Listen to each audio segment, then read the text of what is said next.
So AWS, first let me show you the pricing, okay?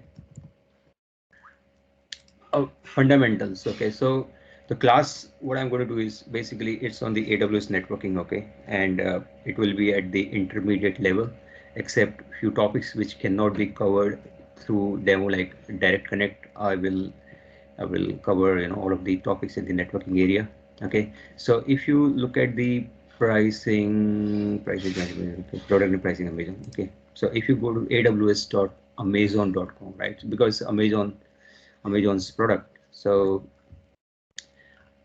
it's a pay as you go, as I said, But right? sorry, you are sharing your screen because I cannot see anything. No, I'm sharing. I can see it. I can see your screen. Yeah, we are able to see. Yeah. Okay. Let me rejoin again. Okay.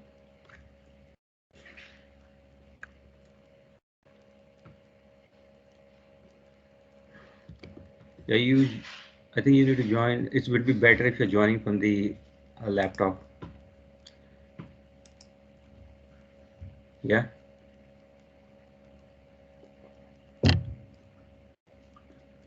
Are you all able to see my screen, right? Yeah, yes. Yes, Okay. yes, So yes. Sakir, he said he couldn't see it. Let me also see the messages just in case if somebody's writing anything.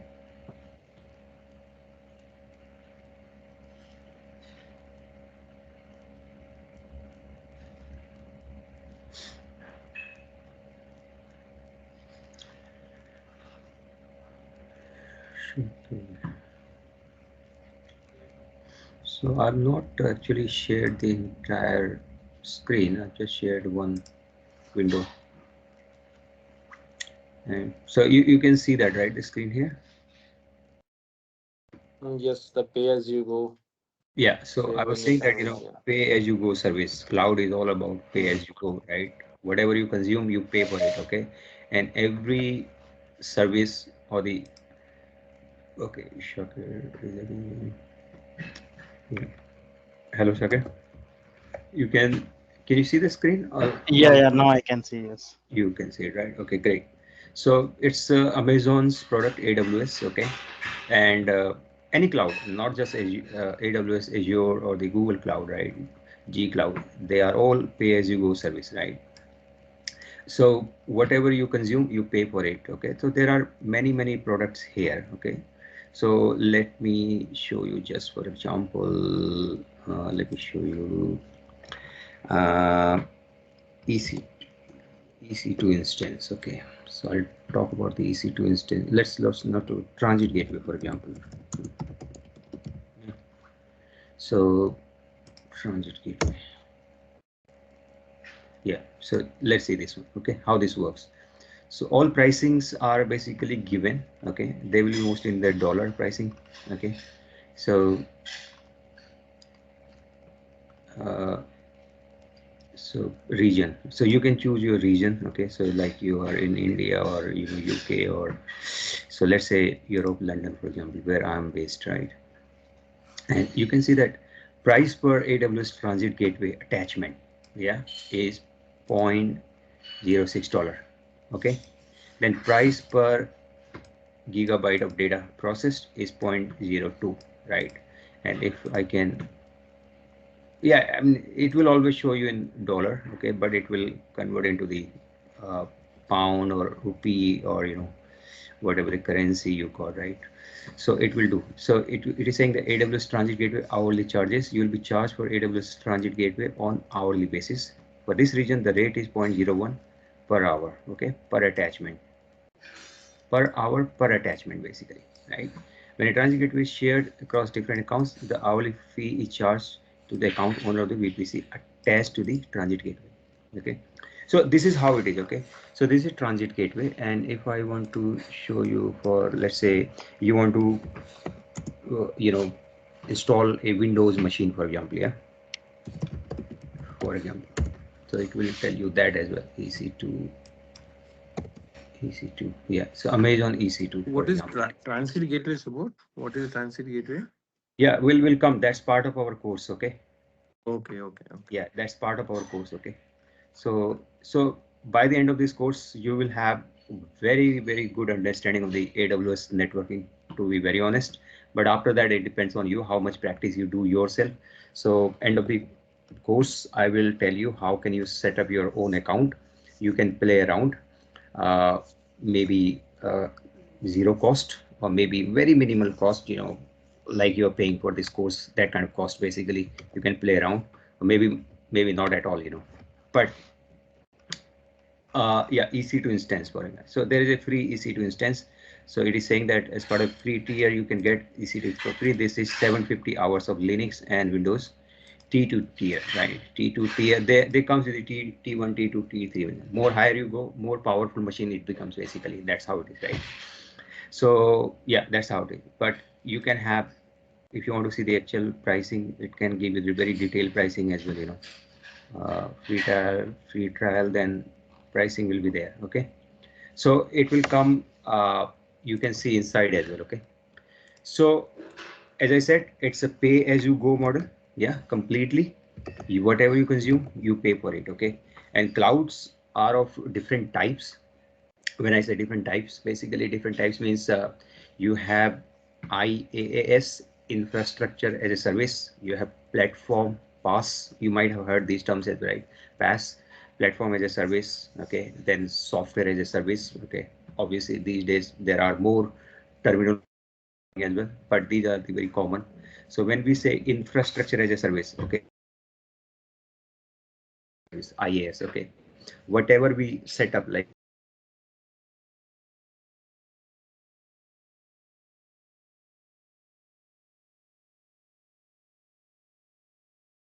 cloud terminology,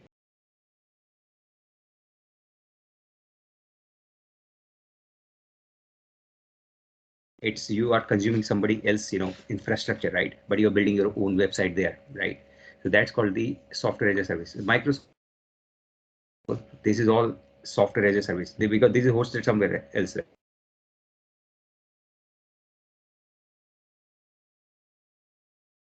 So team, for example, so these are called the software as a service, right? Platform as a service is basically they will give you the platform, means it will be managed by the cloud owners only, like AWS, for example, or Azure, for example. They will give you a platform like database, right? You are consuming their database, they are managing it for you. Okay, that's called the platform as a service. But most common here is for you will be infrastructure as a service, IaaS. Okay, so these are the very basic things about the cloud. Okay, having said that, now we will get into the networking of AWS. Okay, so please understand, networking in AWS and networking in Azure are more or less same. Okay, their concepts are same. There can be few differences in terms of the naming, right? So where it is called VPC, there it would be called as the VNet, something like that. Okay, security group, network security group, these kind of things are there. Otherwise, more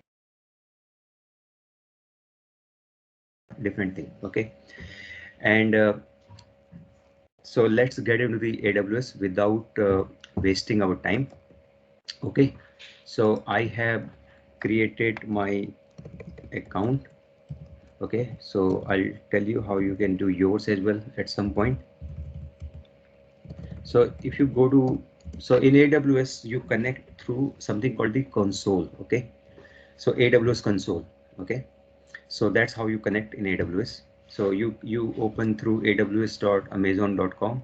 You will see your icon for console here. Okay, that's how you connect to the AWS. You're still able to see my screen, right? Yes, Okay, we am can I see as audible? well. Yes. So sign into the console here. Okay, so let's sign into the console.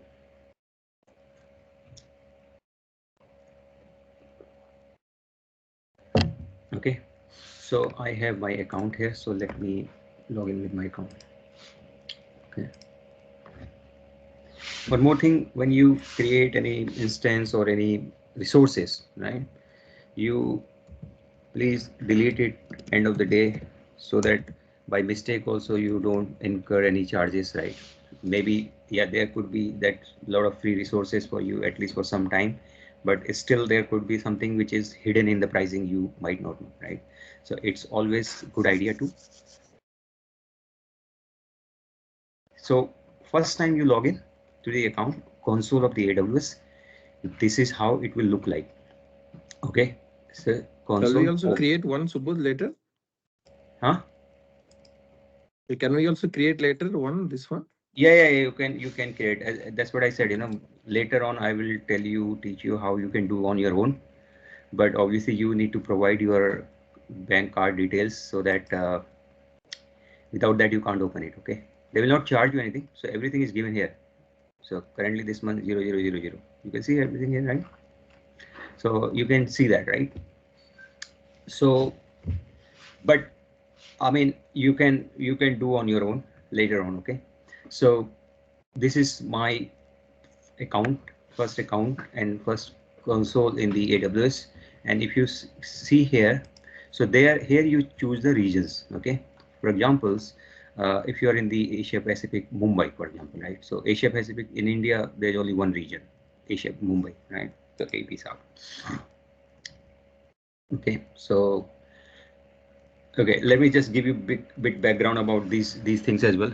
What the regions are, what's the availability zones, and all those stuffs, so that you have a bit of fair understanding as well, right? So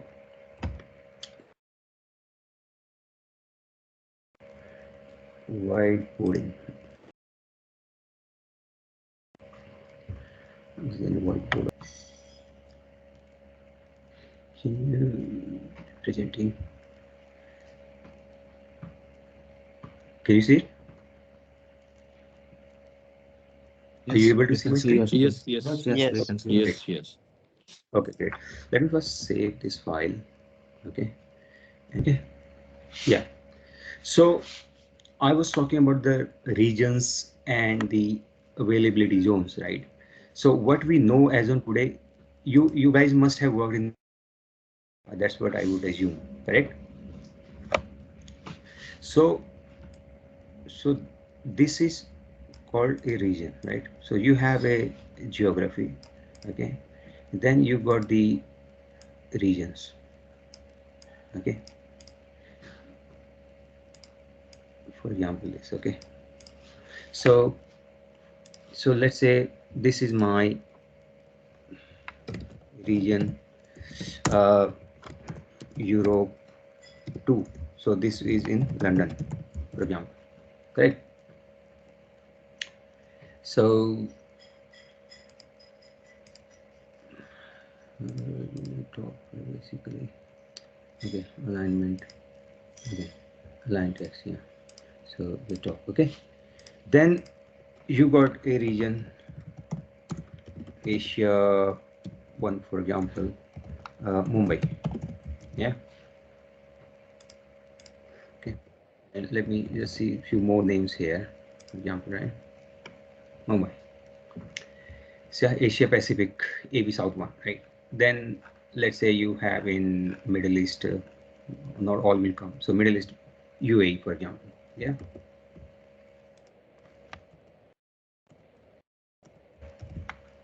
UAE, for example, yeah. So these are called the regions. They are physical locations, okay? Actual cloud is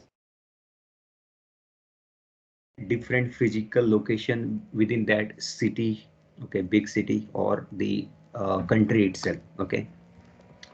So what they call it as the data centers, right? But they will not tell you in the cloud terminology as the data centers, okay? There can be different availability zones, okay? So if I can make something here, okay, in a different color, let me just make here, for example, here, okay. So let's make it like this, okay. So 1 2 3, okay. So this is availability zone, availability 1, for example, okay. And this is a availability zone 2 is at 3, correct? You will have 3 availability zones in each regions. Okay. Okay, let's save this file. All right, this availability zone is actually a data center, physical data center, right? So in London, right? So it could be, you know, could be like 10 miles or even the 50, 100 miles apart, these availability zones. Even though it's saying that London one region, okay, they can still be, these availability zones are still miles apart from each other, or the kilometers apart from each other. They are not at the same location, please understand. Okay, so they have their own power source, they have their own generator, or physical location, their own networking, everything is different. Okay, and but they are connected from each other, okay, with multiple 100 gigabyte or in terabyte links, right? So latency or the bandwidth is never an issue within the cloud. That's how all the regions and the availability zones are connected. Okay, so these are actual physical location. Okay, this region is actually virtual construct. Okay, not the physical construct. This is physical construct, availability zone. Okay, so whenever we create one resource, for example transit gateway or VPN device or router or EC2 instance, we all create in the zone, sorry, in the region. But in the region we also specify which availability zone we want to create this into, availability zone 1, 2, 3. So as a best practice or the good practice with a big organization, they will always create 3 resources in 3 availability zones of that region. So good. Whatsoever so far, please let me know, because I'm giving this background because most of you don't come from at all from the cloud area. Because if you don't know this thing, it will be very difficult to understand the rest. Okay, so I will name this one as you know regions, AWS regions and availability zones. Okay, right. So now you know it. So first time I logged into the AWS console, you come to the console home here, and you can see that you can go to your region. So whatever I will do my work in one region, London. Okay, so London, Europe, it comes into the Europe West 2. Okay, EU West 1 is Ireland. So I'll go to the EU West 2, London. Okay, so you need to make note of it where you are creating your resources, right? Otherwise later on it will be difficult to know. Okay, and what I've done, so this is my one account with my one email ID, which is subodh@yahoo.com. Okay, with this email ID I have created one account. Okay, so you can have multiple account. Okay, so account means how you are managing. Okay, so in the organization team, right, for let's say that team might have 10 members or 100 members. Okay, and those members manage their own applications. Okay, so for them we can create one account, so they come, whatever they do in their own account. Okay, so you see this billing cost here. So this cost is for this particular account, okay, which I have renamed that account. Yeah, so account name, let's go to the account here. Okay,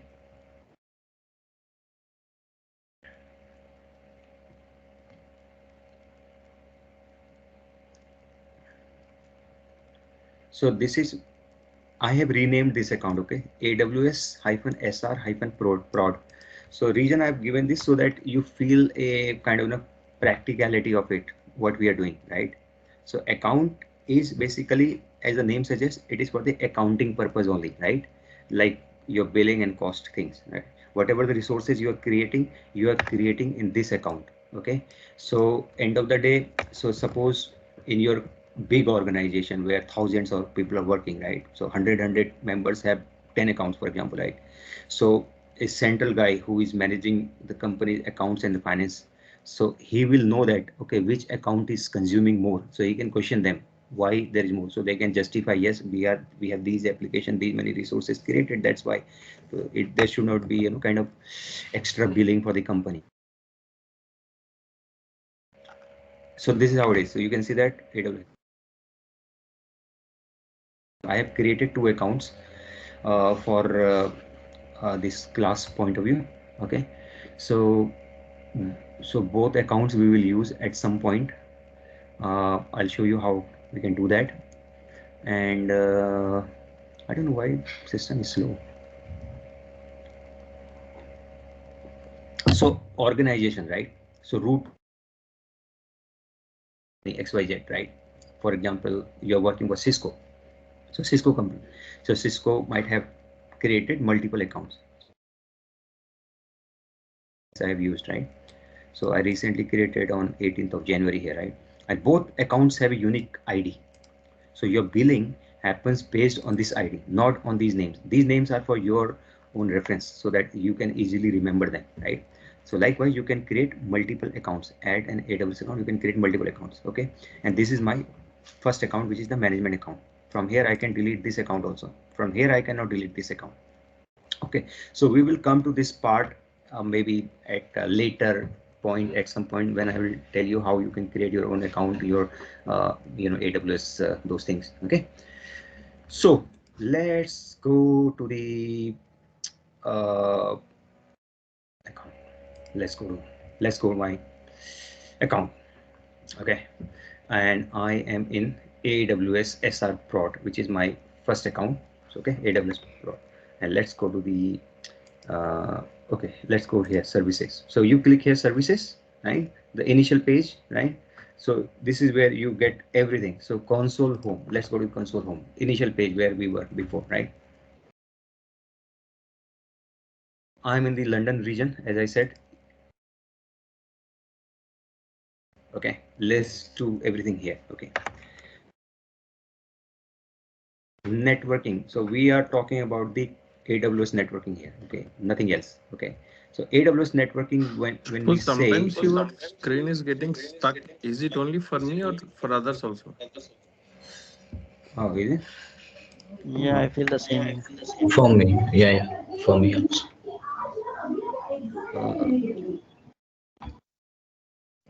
Network is working fine. I don't know why.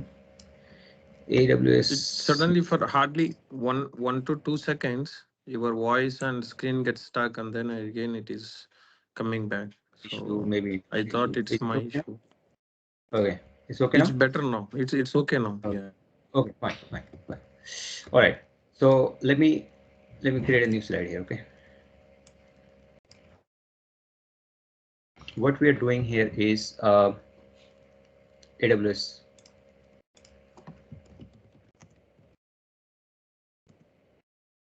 major components. Okay. It is live. Okay. So I'm not just okay. Some of the steps You might see, you again it might is do. stuck. Again it is stuck, and then it came back. Right? Maybe Rahul goes. Is it same for you also? Yeah, it's same. Yeah, Sometimes it is yes, getting yes. stuck. It's Oh, intermittent. okay. I think Hmm. probably something to do with the net. Okay, but as long as you can see this, we are good. Okay. Yep. Hmm. All right. So, and this is what we will discuss as well as part of this course. Okay. Okay. So let's say VPC, called the virtual private cloud. Okay. So you create virtual private cloud. You create subnets. Yeah. Availability zone. Okay, then you create a security group. Okay, and NACL, network NACL. Okay, so SG, we also press SGs. Okay, Then you create VPC peering. Okay, you do the load balancers. Okay, load balancer. Okay, so ELB, elastic. Okay, EC2. From the EC2, by the way. Computing. Okay, VPN Gateway, Transit Gateway. Okay, Transit Gateway, load balancers. What all we have got here? Okay, so security zone availability zones we have done. Subnets you're going to create, EC2 instance you're creating, load balancer, VPC peering, NACL. There's something called direct connect as well. I will give you a brief about the direct connect, but it will not be in detail. Transit gateway I've done. Okay, and VPC. Okay, we'll fill this as we go to the course. Okay, these are the components of the networking. Okay, so let's start with the when you build AWS cloud, create the VPC, virtual private cloud. Okay, please note one thing: everything you are doing in the AWS or Azure or Google Cloud, okay, it's all virtual. You are creating virtual thing, okay, but that doesn't mean that everything happening virtually there. So underneath of it, so there is a physical infrastructure, right? There can be a very powerful physical servers. You know that VMware, for example, right? So VMware on the physical ESX server, sorry, on the physical server, you install the ESX server, right? Then you create the multiple virtual machines. So ESX is called the host. In one host, you create hundreds of virtual machines. That's exactly is the concept of the cloud, but at the next level, because it has the orchestration, means you can coordinate between different services through the complete software layer. That's called the orchestration. Okay, that's what you do the through the cloud. Okay, in VMware, within VMware world you can do it, but you can probably not do it for the hundreds of customers, right? Thousands of customers. AWS, wherever it is sitting, you can do it for the hundreds of customers. Okay, something else is there like Route 53. I can talk about Route 53 as well at some point. Okay, so what do we need to create first is VPC. Okay, so when you go to the console home, you will see certain icons here. Okay, some icons most of the time you will be working on this icon and this icon mostly. Okay, so let's go to the VPC. Maybe I can also talk about VPC endpoint. This is okay.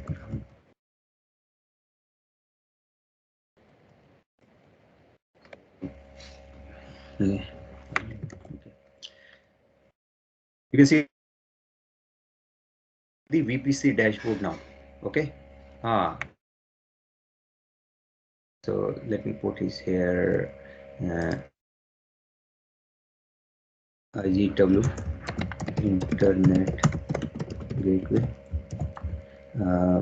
NAT Gateway, okay, and EIP elastic IP, okay, ENI elastic. Everything E means elastic in AWS, okay, elastic network interface. Okay. Root table, yeah, root table to forgot.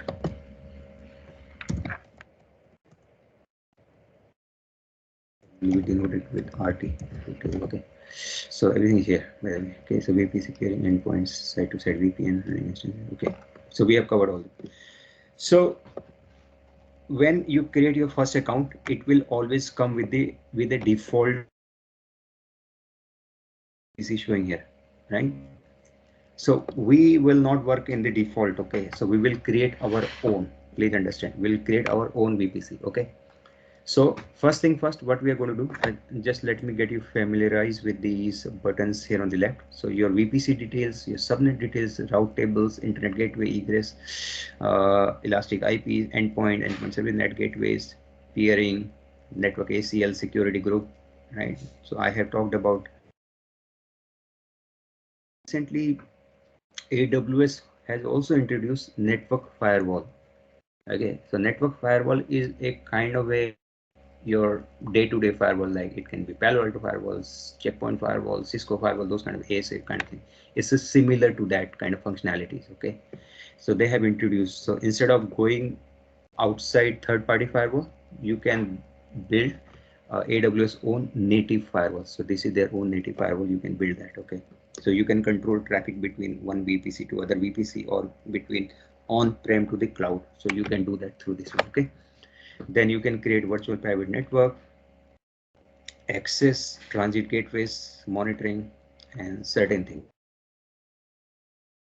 We are going to create the VPC.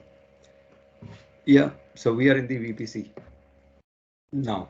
So as I said, there will always be a default VPC. Okay, this default VPC name I have given, but this is created beforehand. Yeah, and it has its own IP address CIDR range and different things. So it is saying default VPC. Yes, correct. So this VPC you cannot delete. Right? If you want to delete this, delete VPC, I don't think it will be okay. It is saying allowed. You can't launch instance in this region unless you spend. Okay, you can delete it. So I want to delete. Let's delete it. So it will not create any hassle. So delete default VPC. Sorry.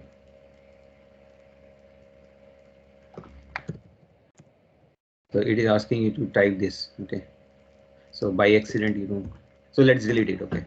If we can. Generally default things are not allowed to delete. So you have deleted this. It's a blank now. So if I go again to my VPC first console of VPC. Okay. So now you are zero. Can you see it? All zero. Yeah. And please remember where you are working. Your region is important. So you are working in whatever region you want to create your resource. Okay. One more thing. Some of the regions might have a different. You need to see the AWS pricing for that. Okay. So before create region to be created which is more closer to the user, right? Suppose your office is in Hyderabad, correct? So you don't want to create resources in London or UAE, right? Or Tokyo.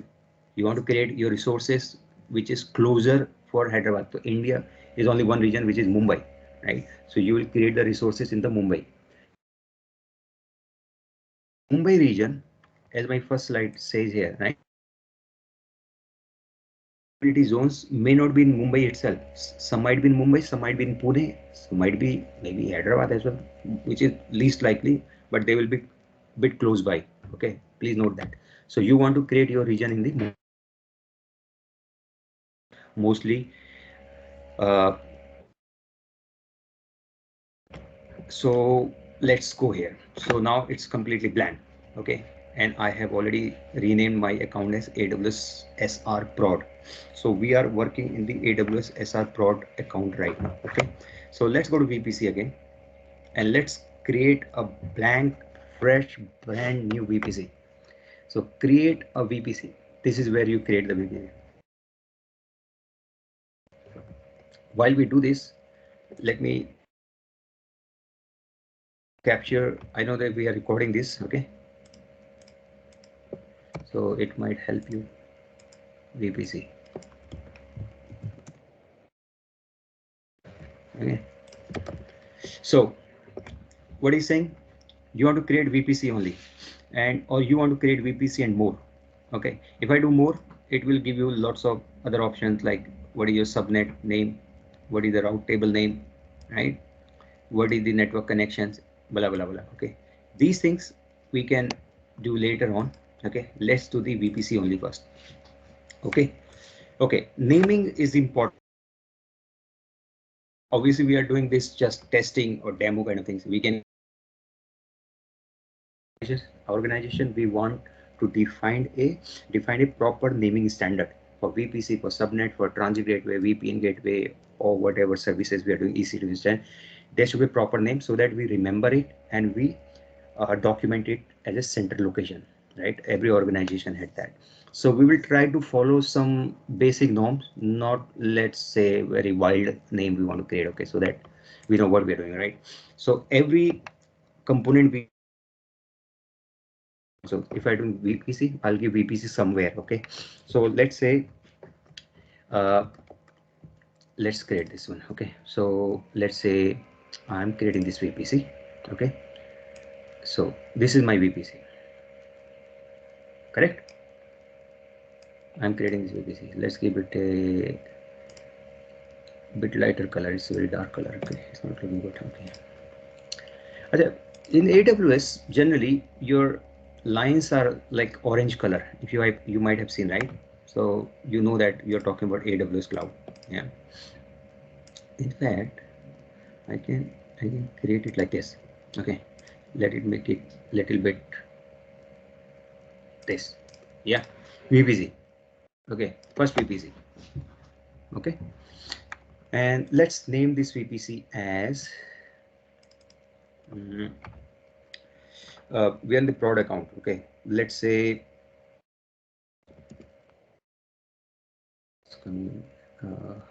color text field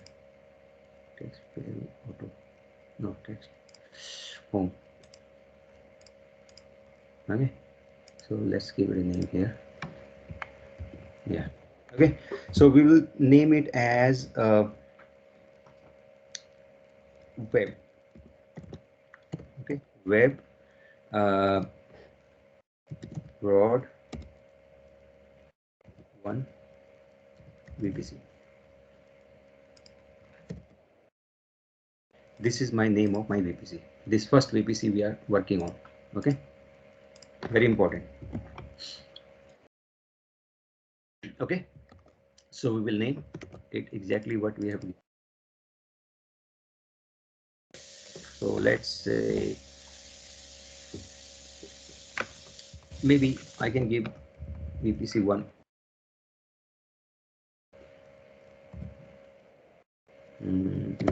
Okay, instead of that. It doesn't matter, but in the long run, in the actual organization, it will definitely matter. Okay, now CIDR, you know CIDR, right? Classless internet domain routing. So CIDR is nothing but CIDR is actually your IP address, your subnet. IP address slash format is called the CIDR. Okay, so let's give this an IP address of the entire VPC. Okay, let me give it as 10 dot. Okay, first VPCA, so it's 10 dot 1 dot 0 slash 16. Big range I have given. 16 means you can have too many subnets within this, and you can have too many instances of the host within this, right? So let's give it as 10 dot 1 dot 0 slash 16. Okay, IPv6 we are not doing. Okay, so let's ignore the IPv6 tenancy. Of which tenant it is, let's create everything in the default. So generally you will create in a default tenant only. Okay, tenant is also a logical construct. Okay, so everything is that tenant. Okay, now you give it a name, and name is this. Okay, and create. Done. We are creating, we haven't created yet, so we are creating a VPC only with this name. VPC name is this virtual private cloud, please remember. Okay, and CIDR means everything within this VPC will be this IP range 10.1.0.0/60. Okay, and you create. Let's create it. Let's see the magic. First thing in your life, you have created a VPC, or you have seen how to create a VPC. Correct? So you go to your VPC here again. So you will see your VPC web prod this and VPC ID. This is important. This will be unique. Okay, this you can change. You cannot change. Okay, because at many places you might have to refer to the VPC ID instead of the VPC name. Okay, security group ID. So everything has an ID within AWS. It is created.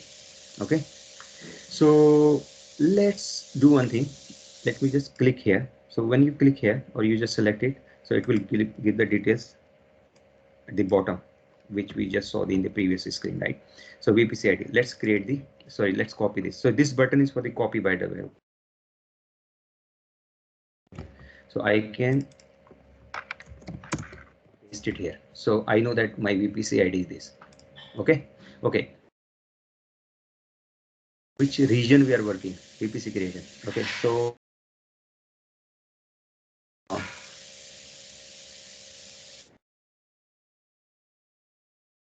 okay. And let me say it is my no fill. Okay. And let's create this. Okay.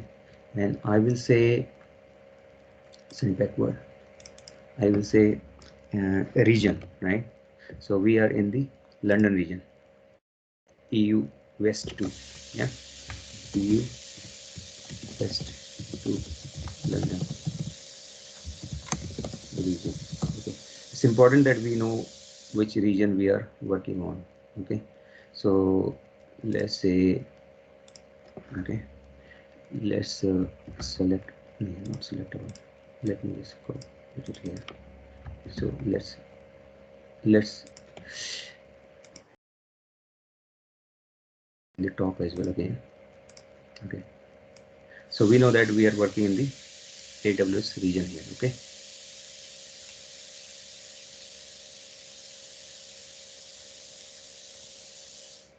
so that we don't have any doubt as such. Okay, and let's give it a different shape option. I can give it a black. Let's give it a black color, for example. Okay, so you are getting the idea now how it is being done, right? So everything is logical, right? So we have created one VPC, which name is VPC1, web prod VPC1. Its CIDR range is this, and then VPC. Okay, we have only gone a very first step. Okay, various, so see CIDR range, we have seen it here. Map, there's nothing right now, so we have or network connections yet, so there's nothing, only CIDR range. You can also create more CIDR. Okay, you can create the secondary CIDR also, okay, in this, but let's not do that. And tags, so up till this point, guys, any questions so far, or are you happy with this, or you want differently, or you are able to understand what I'm saying?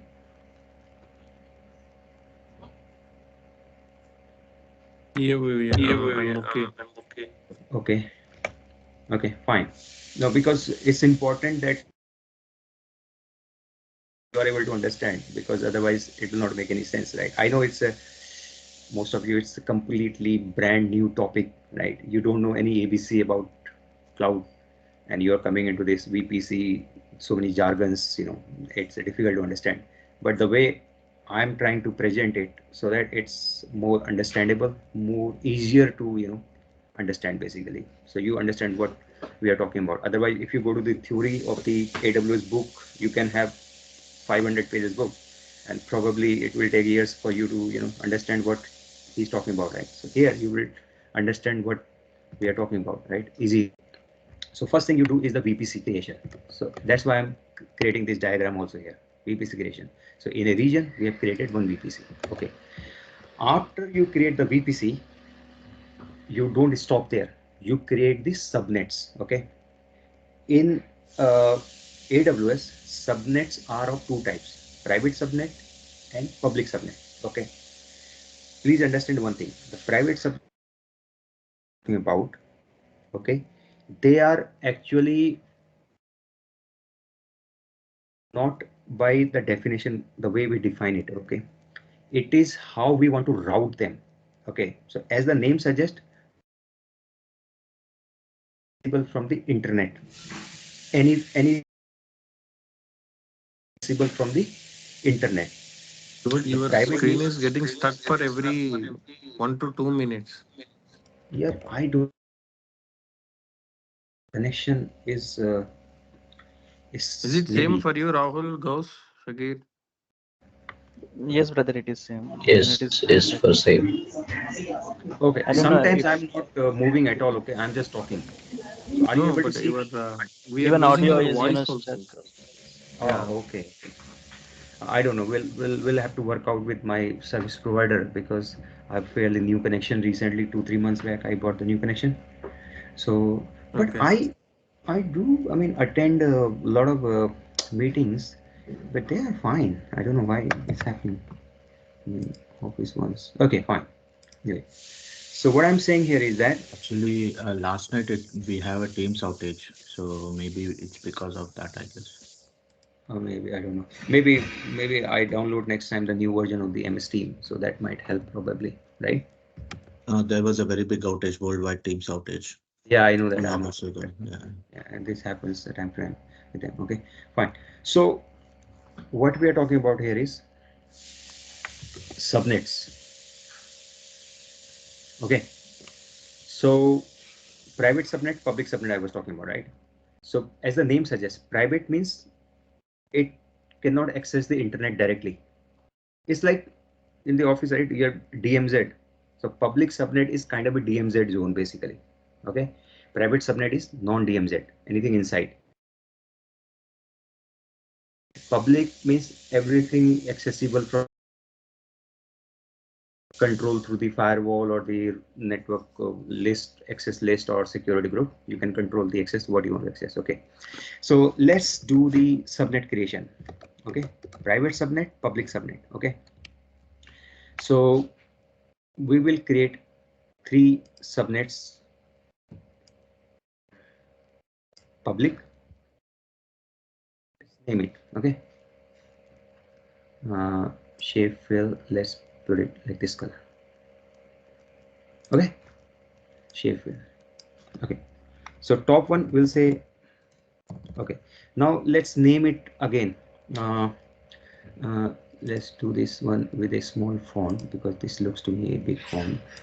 Okay, and I can put this little. Okay, so I will name it as web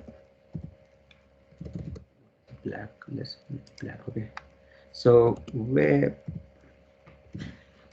broad VPC 1 of subnet 1. Okay, and this in AZ1. Okay, we'll name this like this. Okay, so that grasp later on. Okay, got it? This is my, actually I can, okay, let's make it like this. Okay, 2 3. So we'll create 3 for 3 availability zones. Okay, okay, so this is public subnet 2, and this will be in availability zone 2 or availability zone 3, and this will be in 3. Okay, then we will create 3 private subnet. Okay, in fact, instead of subnet I can give let's give it subnet. Okay, so that it's easy to remember.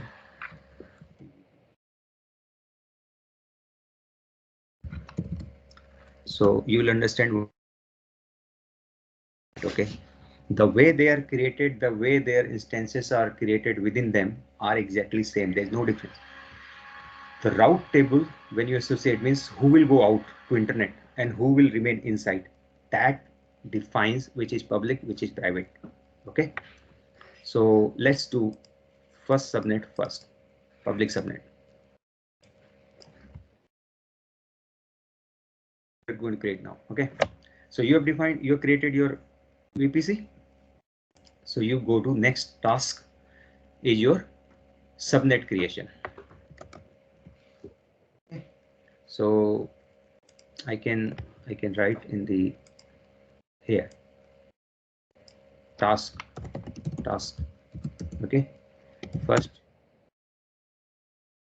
creation. Second is subnet public private creation. All right. So subnet blank. There's nothing. No subnets found. So let's create a subnet. VPC we are talking about because we have only one VPC where we are creating subnet. Okay. Now give the IP also to these subnets. Okay. So IP of the subnet. So it will always start with the 10.1. Okay. After that you can define whatever subnet. So let's give it as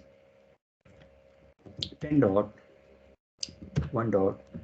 Okay. Let's give public subnet as 10.1.10. We start with 10.0/24. Okay. It will be a smaller subnet of subset of this CIDR, right? So this will be 20. We'll create as 20. Okay. You can define your own IP addressing schema. Okay. So you can create, but let's for 3. Okay. And private subnet will create instead of 10, we'll create 1. Okay.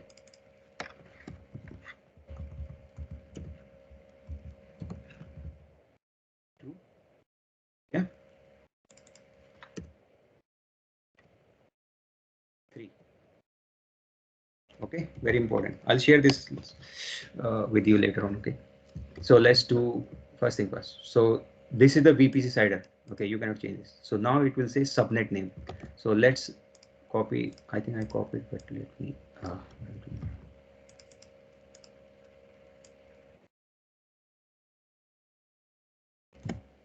Web prod VPC1 underscore public subnet 1. Got it? Now availability zone, it will create in any availability zone out of these 3. As I said before, there will be 3 availability zones in each region. So let's create in the availability zone 1, 2, 3. Okay, but but if you look at this is EU West 2A, 2B, 2C. I think we can either we call it as availability zone 1 ID, 2, 3. They're quite confusing name, by the way. Okay, so ideally A should be this, B should be this, C should be this, but okay, as we said, let's create in the 2A, 2B, 2C. Okay, EU. Okay, let me create in the okay AZ1. AZ1 is fine. Okay, AZ1. Where is the AZ1? This is AZ1, right? Correct. Now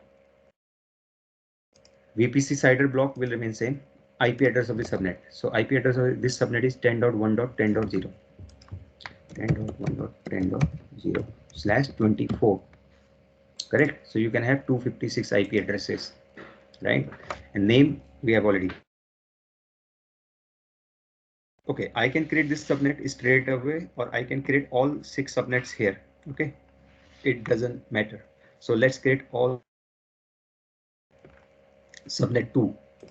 Subnet 2 name is public subnet 2. Correct. This is 1, right? So we are in the subnet 2. So availability zone will go into availability zone 2, AZ2.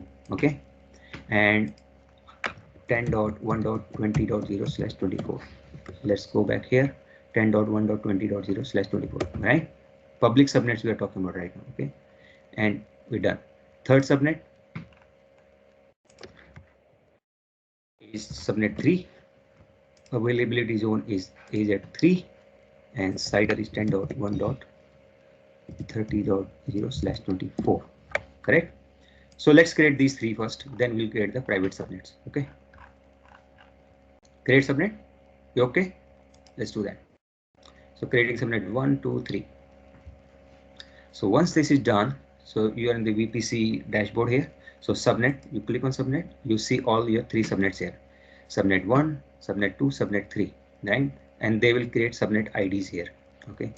And VPC, it is created in the VPC web prod VPC1. And you can see the CIDR range of the subnet 1 is 10.0, subnet 2 is 20.0, subnet 3 is 30.0, and they will also tell which availability zone, which is EUS true C is a 2, and that's and there's no route table here. Okay, by the way. Okay, so we have created three public subnets. Now we are going to create the three private subnets, these ones. Okay, the difference is this is 10.1.10, this is 10.1.1.0. so we know that anything below 10 is private and public. Okay, but in the Subodh, actual one check. whatever, Do we need to define that this is private and public, or how we will know yeah, this is private or public? yes. So I said before, right now you are only giving a name and the IP address, correct? Subnet. But how it is private and public is not by this thing.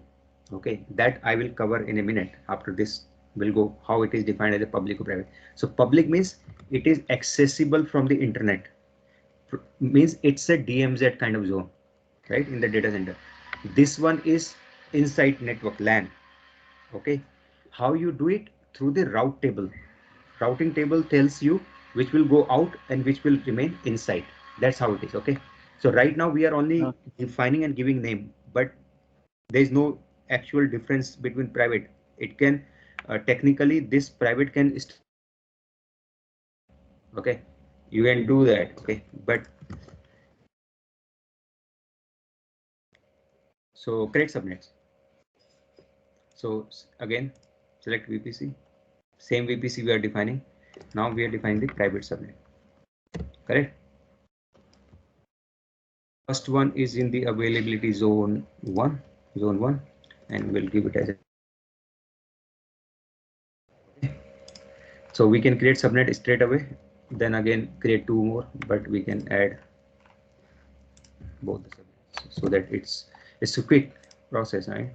So availability zone 2 and 10.1.2.0/24, and third subnet is private subnet 3 and 10.1.3.0/24. Okay, so we have created three private subnets also. So up till this point, there is no difference between private and public subnets. Okay, so you click on here, so you can refresh here also. Okay, so there is no difference between public and private yet. Only the name is there, which is telling it's a private or public, but in reality there is no difference. Okay, you can still have public as private, private as public also if you want. Okay, but we are not going to do that. Okay, so you have defined the subnets now. Okay, your actual resources you create. When I'm saying resources, your resources could be your EC2 instance. EC2 instance means your virtual machine, right?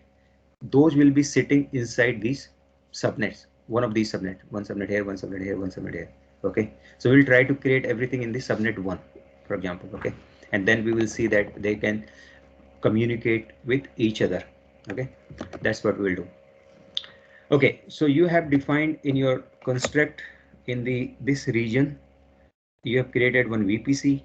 Okay, web prod VPC1, and in that VPC you have created 3 public subnets and 3 private subnets, correct? And you have given their own IP address subnets to CIDR to those subnets, which will be driven from 10.1.0016. Okay, you cannot give 10.2.1.0 or 10.2.10.0. It will not accept. It will say your VPC CIDR is different.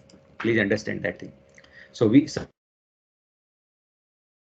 have done subnets creation. Okay, Let's save this file. Now what is next? So next is basically called the route table. Okay, route table or route table. And so some Americans say route table, Britishers say route table. In India, we might call it as commonly, some might call it route table, route table. So yeah, I don't know what is called in the Germany and Saudi. So route table is basically is routing between these subnets. Okay, so by default you can communicate within VPC. So within VPC you can communicate. So if I go here, route table, there's no route table. So there's a default route table which is created as part of this VPC creation. When I created the VPC, it created me a route table. Let's see what is this in the route table, and let's no confusion.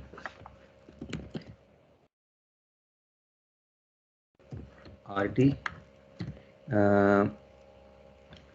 What was the VPC? Web prod VPC 1. Web prod VPC 1. Okay. Default RT, default route table. Okay. So what is there in this? So if you look at, if you click on this route table, and if you look here, routes here.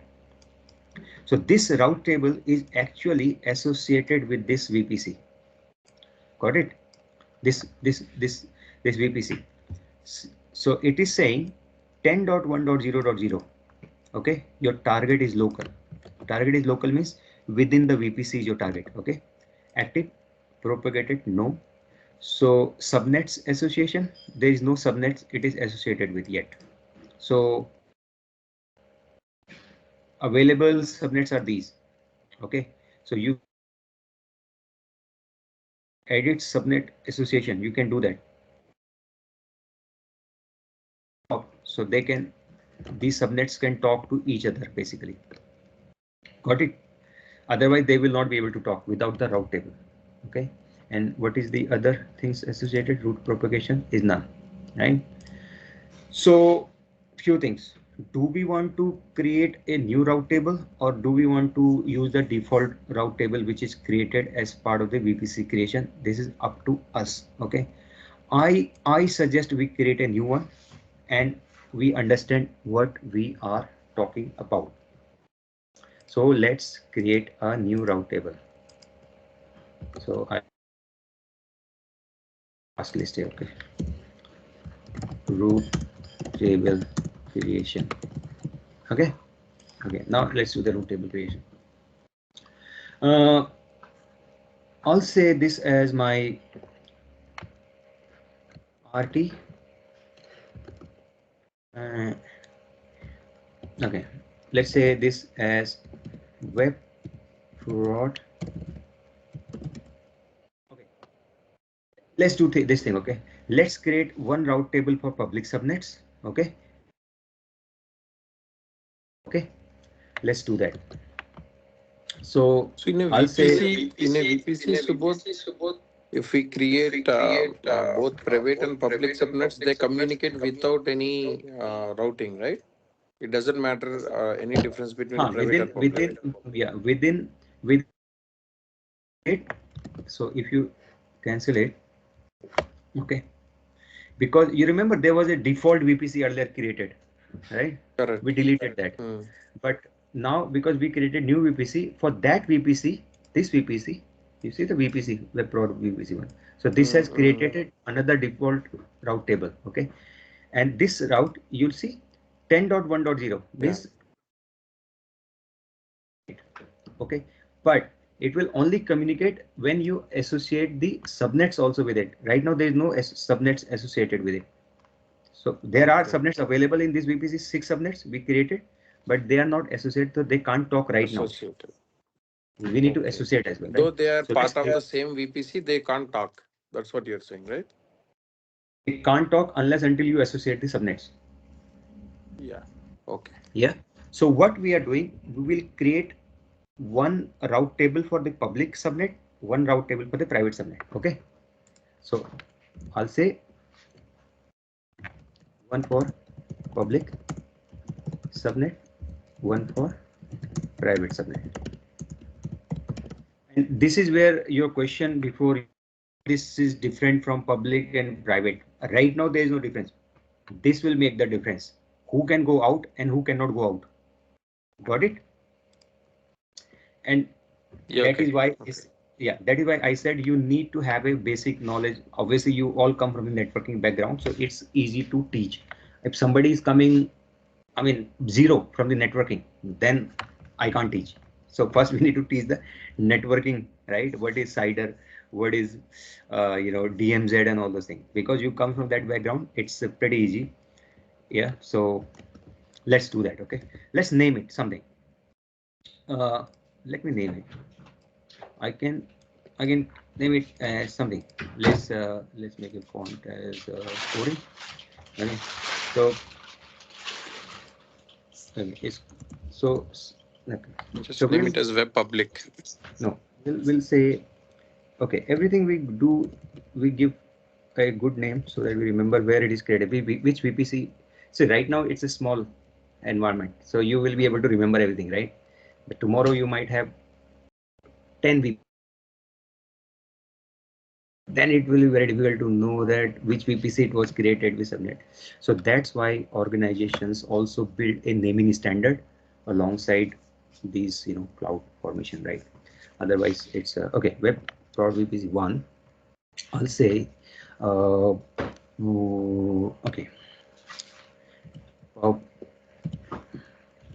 SN1 and I'll say RT1. Got it? So this is within this VPC, within public subnet 1, yeah, public subnet 1, RT1, route table 1, correct? And other one, route table we are creating, okay? And then we will associate with those subnets, private or public, okay? Got it? So let me just copy paste here.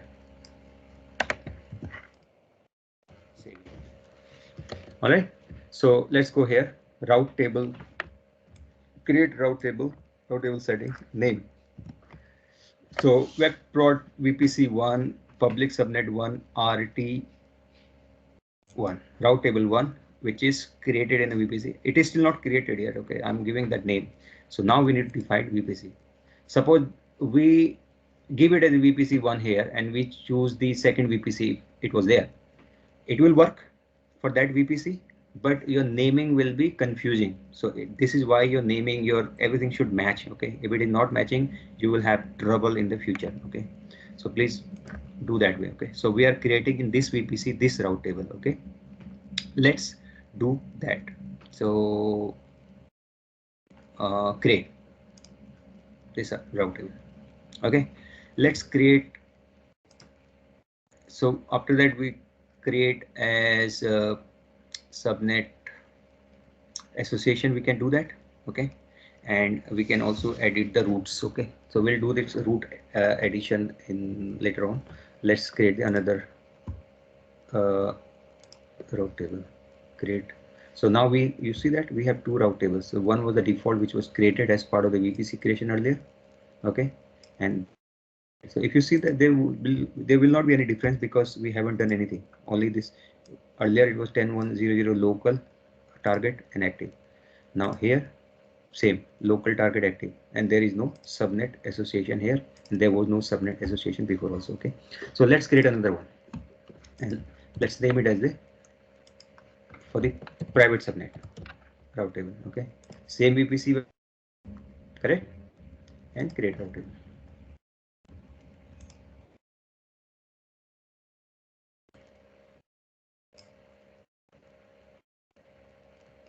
Okay, so far we have done VPC creation, subnet creation, route table creation. Okay, now what I am going to do is basically let me create a Windows machine. No, before I create a Windows machine, I also need to do the okay, I need to define the okay, there are a few more points here. Network ACL. So let's go to network ACL. What is network ACL? So you see that when I created the VPC, so this ACL, network ACL is basically network ACL is created, okay, and so it is applied at the subnet level, okay. So network ACL is applied here, here, here, here, here, okay. One ACL, network ACL can be associated with multiple subnet, okay. So what's happening in the network ACL is basically there are inbound rules and there are outbound rules. Got it? It's kind of a, it's exactly same. It's a firewall. It's a access layer. I mean, which traffic will go out. Okay. However, you know the network, sorry, ACL in the router, it is stateless, right? Means for inbound and outbound, you define rule twice. Okay. If you go out, your return traffic will not be allowed. So you have to exclusively define the return traffic also. Likewise, if you're going out, you need to define the inbound traffic, or sorry, return. If you're coming in, you need to define the outbound traffic. That's exactly the network ACL. It's a stateless firewall. So for outbound and inbound, you need to define the by default rules. It will say rule number 100. Okay, it sequentially it will go from the lower number to higher number. Okay, like ACL 1, 2, 3, you number sequence number 10, 20 by default. Likewise here 100, 200, something like that. So it is saying all traffic type, all protocol, all port from any source 00 is allowed. So you are allowed everything, correct? Inbound, outbound. Okay, there is one thing, deny also by default, but this will not take precedence.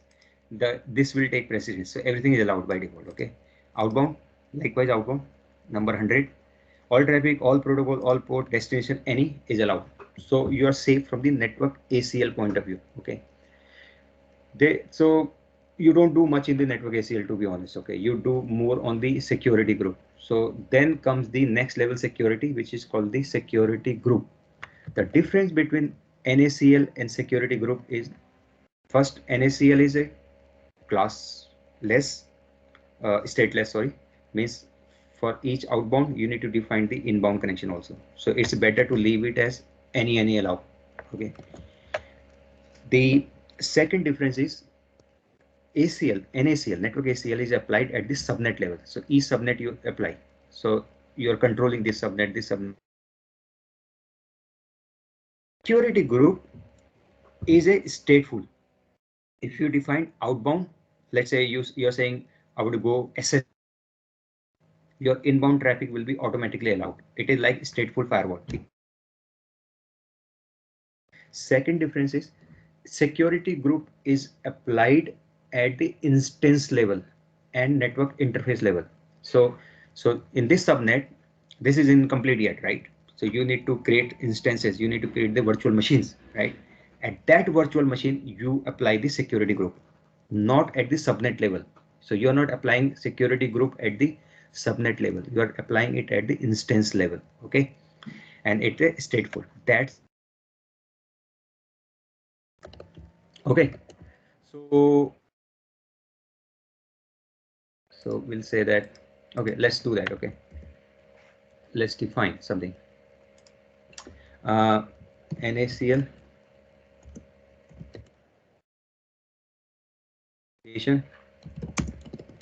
so all right, stateless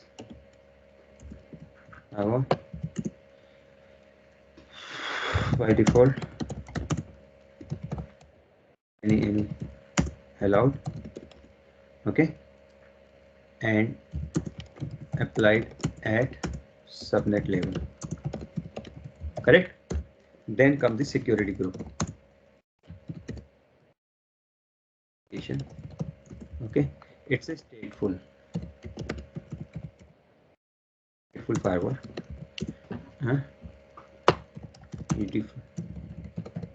By default, I think by default outbound any is allowed and inbound I think is blocked. We'll see that. Okay, inbound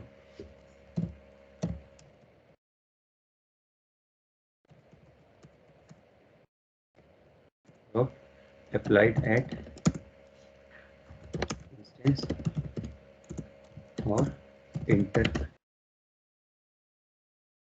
This means instance interface. Okay, so this is difference. Okay, so let's do that. Let's define it one NACL here. So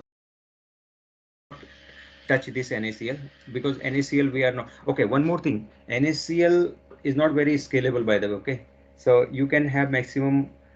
Last time when I read it was 20 rules in total. So that is why people don't touch NACL. So they allow everything or within their private range, like let's say 10.0008 172.16/12 or 192.168 /16. That's what they allow instead of 0.0. So that within their network they are. We will let's rename this. I'll say default NACL web dot VPC 1.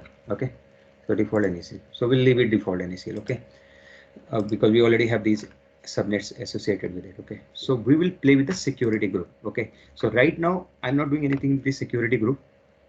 Security group, again there is a default security group, you can see that. Okay, this security group is part of the default VPC. You remember that VPC ID is 822C, your VPC 822C. So this VPC security group is also created. So let's say default SG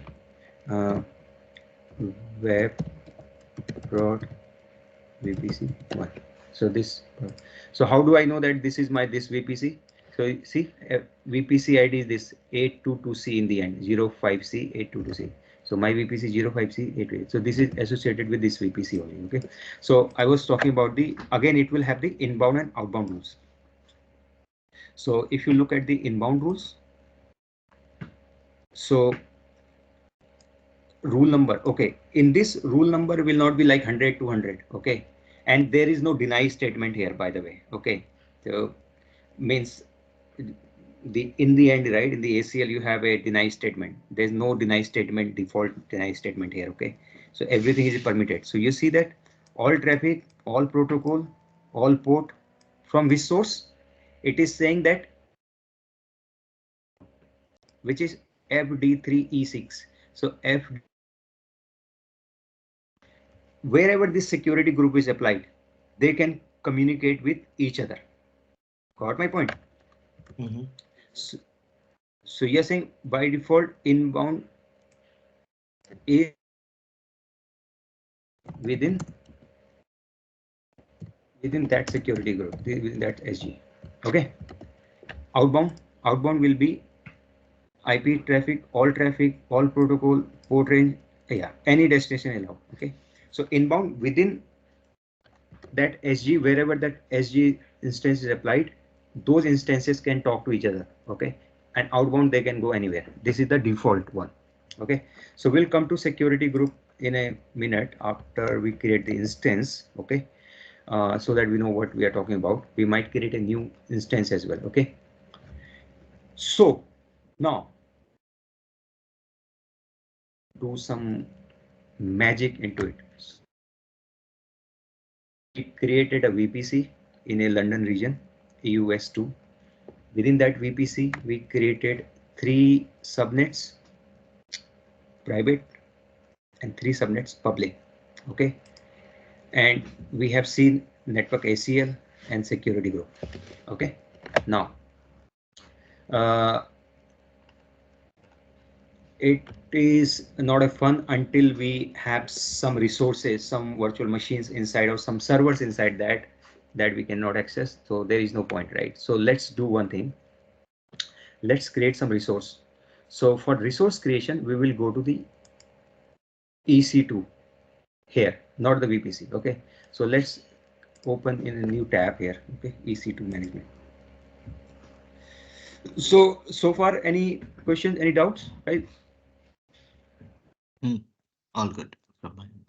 Subodh, regarding this network ACL and security groups, which will take precedence, like which will be preferred one?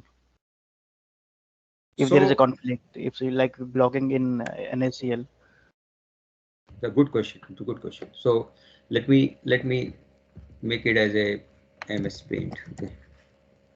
I'll tell you how it works basically. Okay. So you got a VPC.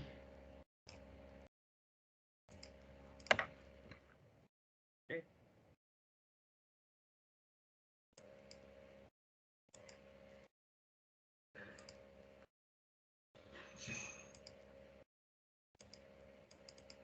Sorry. You got a VPC. Correct. Then you got the subnet. Correct. Subnet 1, subnet 2. Correct. Now NACL, network ACL, is applied here. Correct. So NACL is applied here.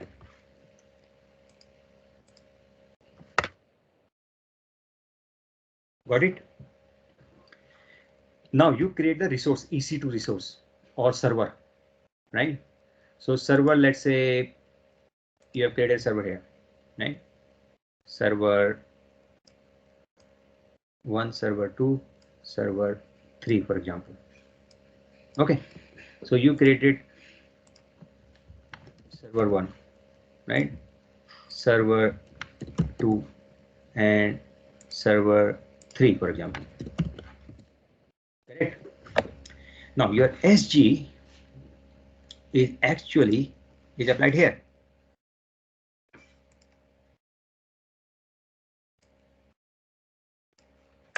SG. Sorry. SG.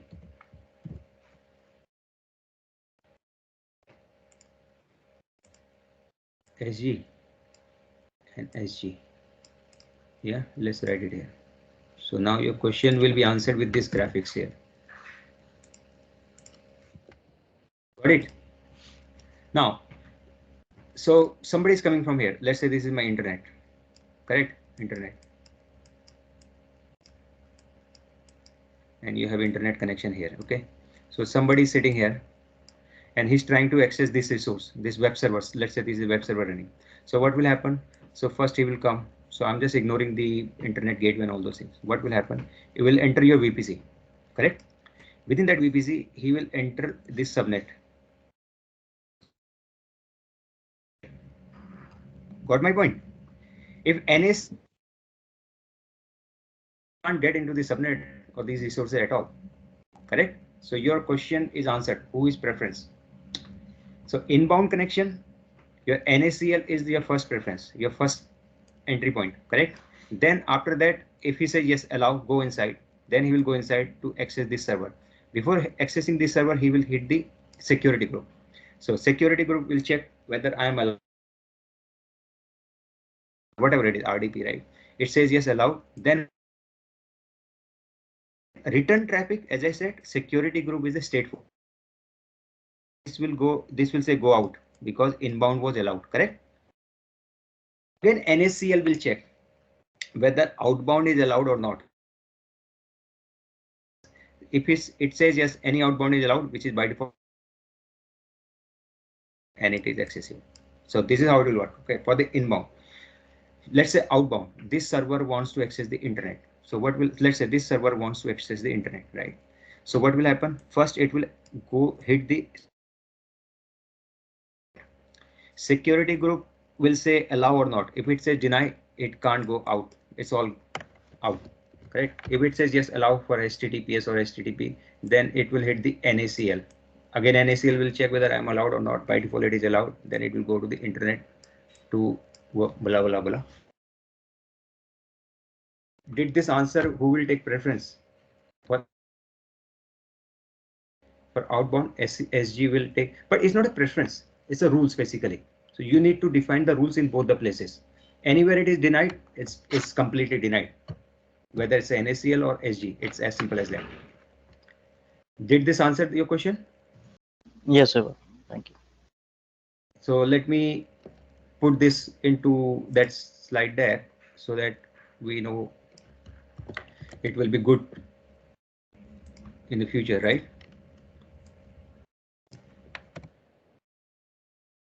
Correct. So I can just name it as something so that text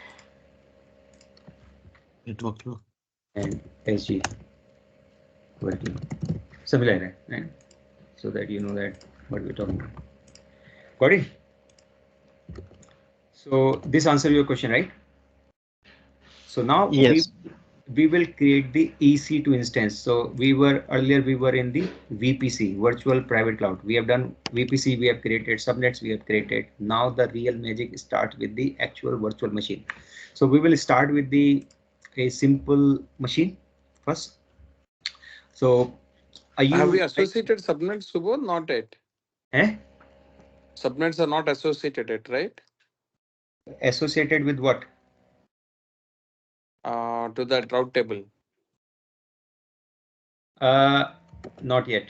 Not yet. Okay. No, we only associated with the VPC, not with the route table. So this is public subnet,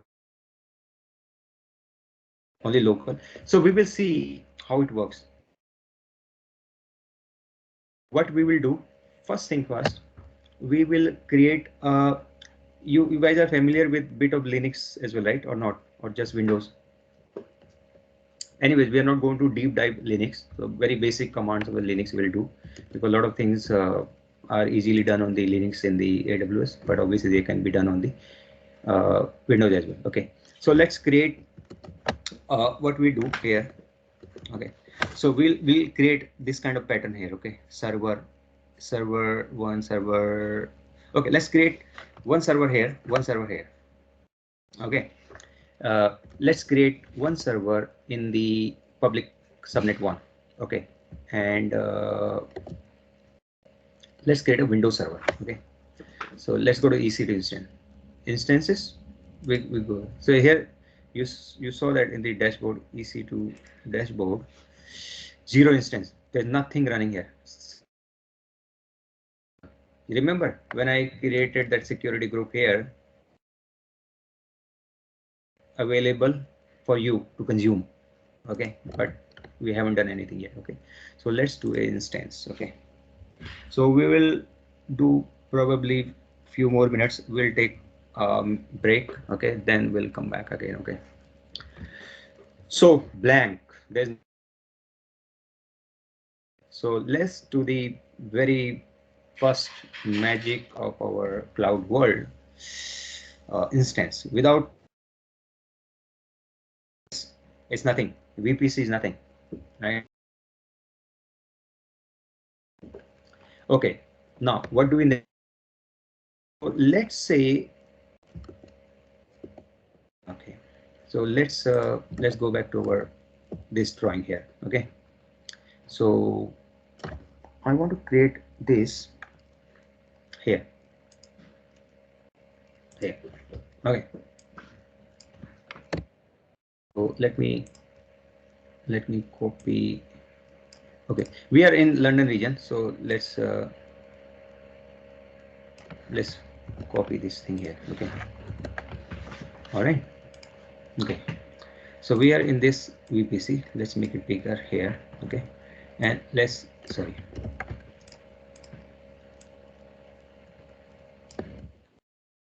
Let's do here, and this is here. So what we are going to do is basically let's forget about these two for now. Okay, remove it and remove it as well. Okay, so let's make it a big like this subnet and this subnet. Okay, these two subnets, let's create some resources and go to top. Okay, now we are creating a server here. Okay, in this subnet, and server here, server. Okay, so let's create one server here. Okay, and one server here.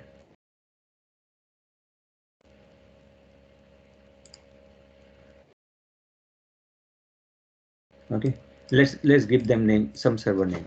Okay, let's give it name as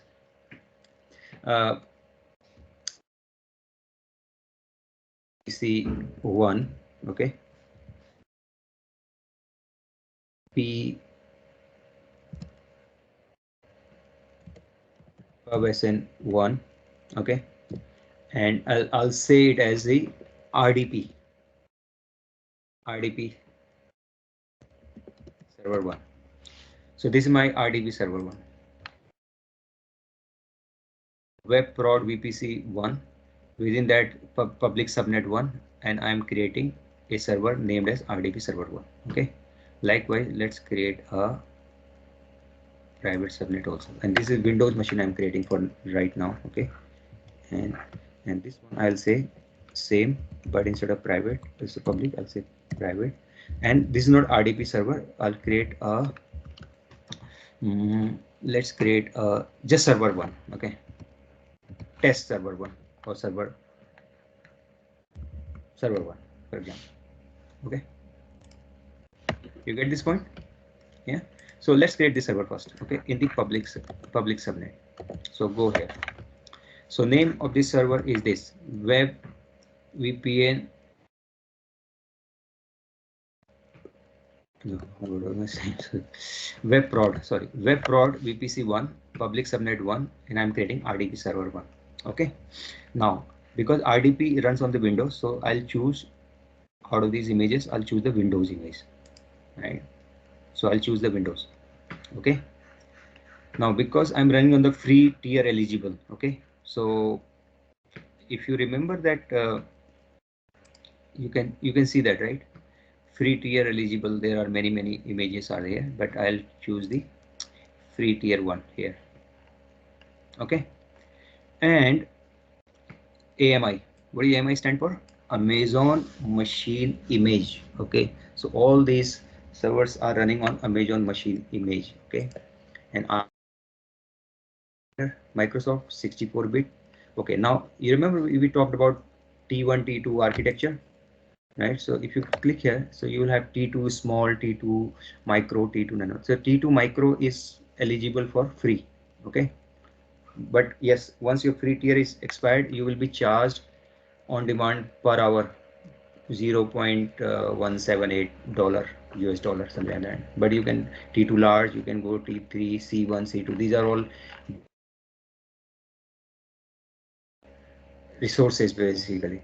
These means like how many virtual CPUs are there, how many memories are there, how much memory is there. That's all these T2 means. Okay, so you see that here. So it's a 1 GB memory RAM, one virtual CPU. Okay, this one T2 nano means 0.5 GB of RAM only, right? So let's run this one 1 GB. Okay, so wherever it is free tier, we are choosing that. Okay, if it is not free, we will not choose that. Okay, so let's choose the free, otherwise you will incur the charges. Okay, uh, so now key pair, this is important. Key pair probably just try to memorize. Okay, public key infrastructure. Okay,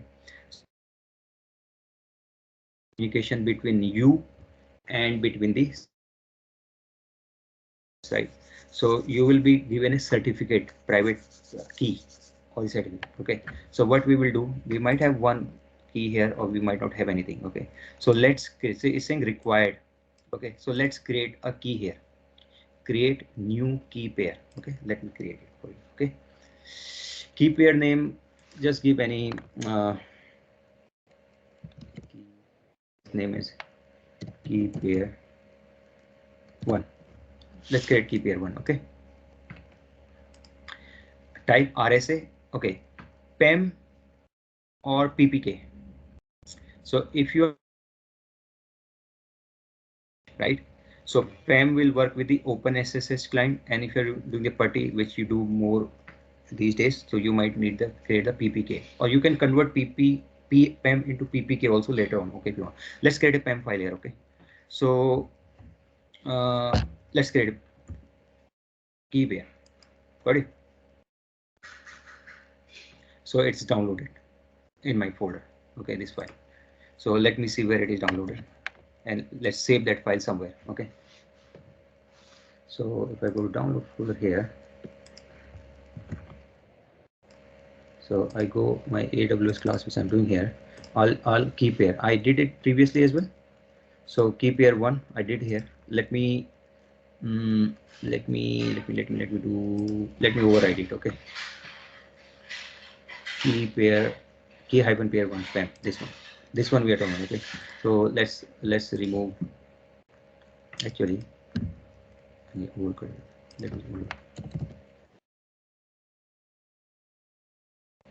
this one and this one somewhere so that there is no confusion. Okay, so we are talking about key hyphen pair one because this will be needed, okay, at some point. Actually this is needed mostly with the Linux machine, may not be for the Windows machine. Okay, okay, now few more settings we need to be aware of. Number one, which VPC we are creating this on. So it has chosen web, let's edit this, edit button this. Okay, so first of all, which VPC we are doing. So we go to our diagram here, we are doing web prod VPC1, correct? So we'll choose because we have only one right now, so there's only one choice. Okay, second will come which subnet we are associating with. Prod 1 VPC public subnet 1. So web prod VPC private subnet private public subnet 1, where the public subnet 1. So this is important, right? So you need to edit. So this is where I'm doing, otherwise your IP address and all those things will different. Okay, okay, auto assign public IP address. So let me assign the public IP address. If you can't assign the public IP address, you can't access this from the internet because this is in your DMZ. It should have a public IP address. You can't access this inside. Okay, so let's create the public. So this public IP address should be done in the beginning. Okay, now security group. You remember we said security group here in this diagram here. So is instance. So this is instance we are creating, right? So we need to attach a security group. Either we can have the default security group or we can have the new security group. So what we will do, we will create two different security groups. Okay, we will create one security group for the public subnet, one security group for the private subnet. Okay, or so select create a default one. So default, you see that.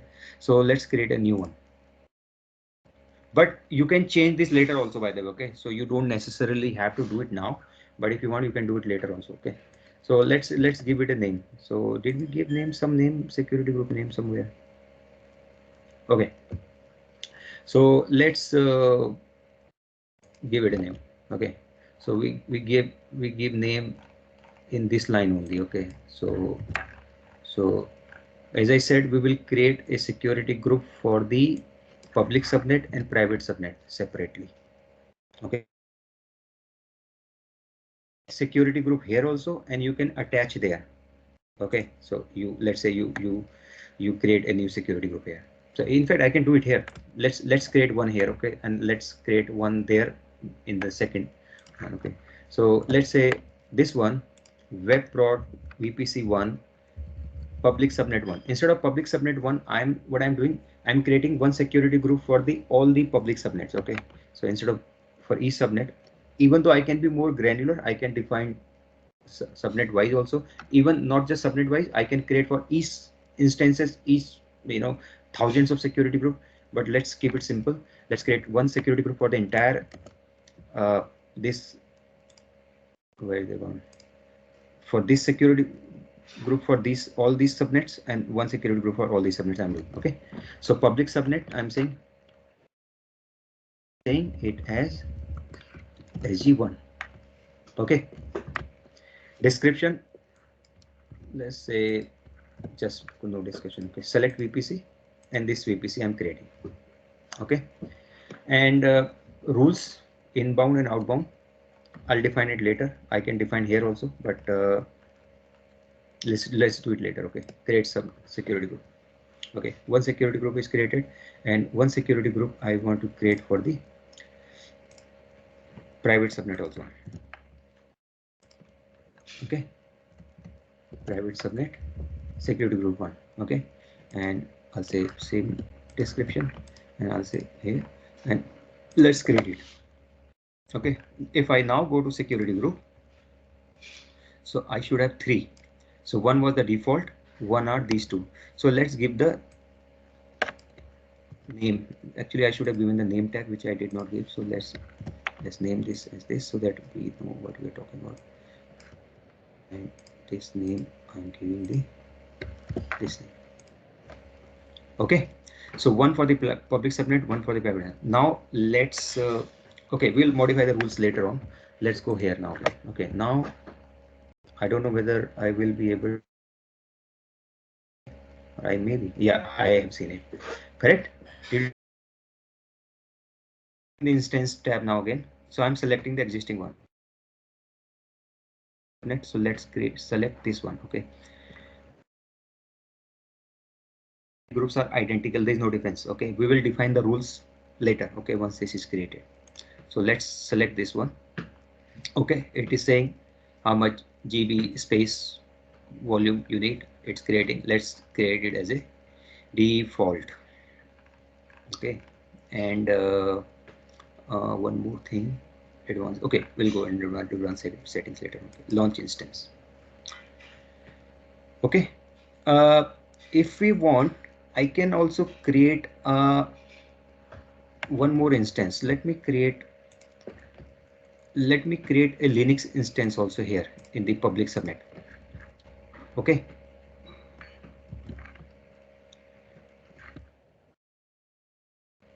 okay, so this one public subnet, I'll say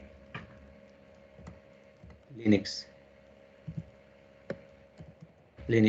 server 1. Okay, and this one is just server 1, for example. Okay, one more. Okay, so let's Linux server. Okay, let's go to the instances again here. If you refresh, you will see that web, it should come in the running state. Okay, so let's create 2 more instances. One is in the public subnet again, Linux one. Yes, so what's happening? Yeah, okay, and I'll say Linux server 1. This time I'm choosing the Amazon Linux version. You can choose Ubuntu or Red Hat or whatever you want. Let's choose the Linux, and let's choose the free tier 1, and let's choose the instance type T2 micro 1. Okay, and key pair. So I will say my existing key pair. Let's not choose new key pair. So I can create a new key pair for this one to connect. Okay, now again here, and VPC. So I'm attaching to this same VPC because I have only one VPC, and I am this time actually I can attach to this different subnet. So let's make it a little bit bigger. Okay, so let's, okay, got it. So this one is, let's create in the subnet 2. Okay.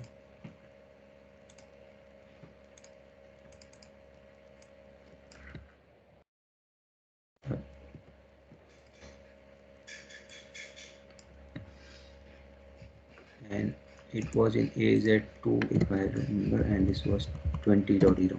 Okay, so I'm moving this machine here. Okay, and let's say this is where this shape.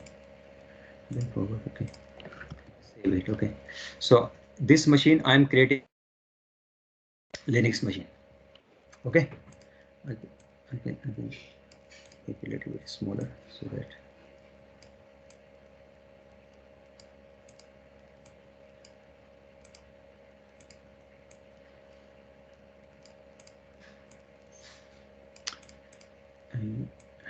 all right, let's see. So I am creating here, and its name is this, which I think I've already done. That name I have already given machine, and I'm same key pair I'm using. Okay, VPC this. Okay, this time I'm in the public subnet 2. So web prod VPC 1 public subnet 2. Okay, please remember these things. Okay, and public IP address you have to give, because in publics, wherever in the public subnet you need to give the public IP address, otherwise you can't access from the outside. Okay, so you need to give the public IP address. Okay, and security group, as I said, I want to retain the single security group for now for public subnet and the private, so I'll assign this security group public subnet security group. Okay, and I will say launch instance. Okay, and now I will create one more.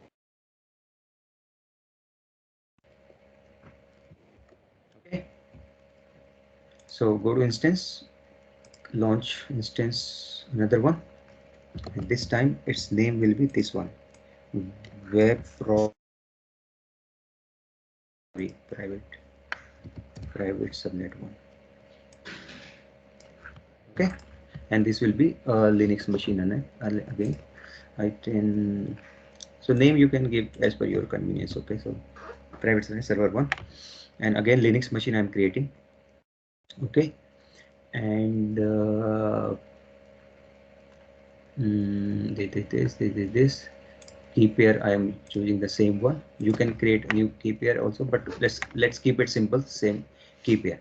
Now what is important in this key pair is basically, actually I did wrong. I should have created a new key pair, because okay, let's keep this key pair. Okay, key pair 1, and again, so VPC will be only one. Subnet, so now you tell me which subnet it will go into. Private subnet, Private one. private one. So first one is already selected. Very good. So now you are there, because this machine is in the private, right? So I need to make sure that it doesn't have the public IP address. I don't want any public. Yeah. Okay. And security group, I want to choose the private security group, this one. Okay. Please remember, we have not defined any rules outbound or inbound yet. Okay. So that we have to do later on. Okay. Rest of the things are same. Let's launch the instance and go to the EC2 dashboard of the instances and see what's happening. So this one is being created pending. 2 are already created. So server 1 RDP Windows is created, and Linux is already created, and this one is being created. So you refresh, it will come. It takes some time, but it comes. Okay. Now, what are the important points here? Number one important point is anything we created in the public subnet. You remember we said public IP address creation. Yeah. So first instance, if I go here, it will have private IP address from the same subnet 10.1.10.210. So IP address, okay, from that range. So where is it? The private IP address, and public IP address 67.172. Correct. Let's refresh one more time. Yeah, so all three are running. Private subnet server, no public IP address. You remember we did not give any public IP address, and private is 10.1.1.29.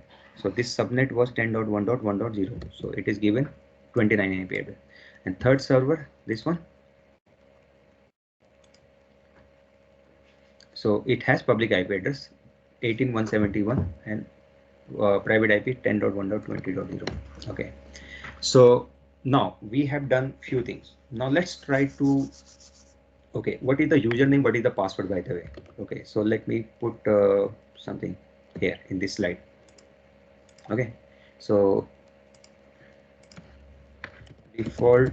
Okay, when creating EC2 instance, you need to. Okay, let's see. Okay, so where are we? You need to find a key pair for security certificate authentication. Actually, I should have done a text line text. No, okay. Where is the wrap text section? This one? No. Okay. Okay. Okay. You got it right here.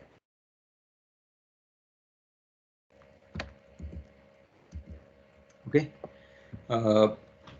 Default username for Linux is EC2 user.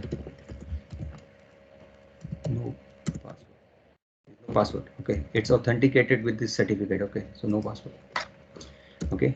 Default username for Windows server,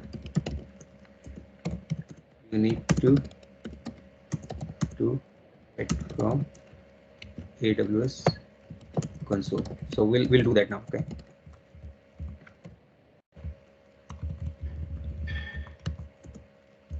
Server for Windows Server is administrator trader. Okay. And you need to get password from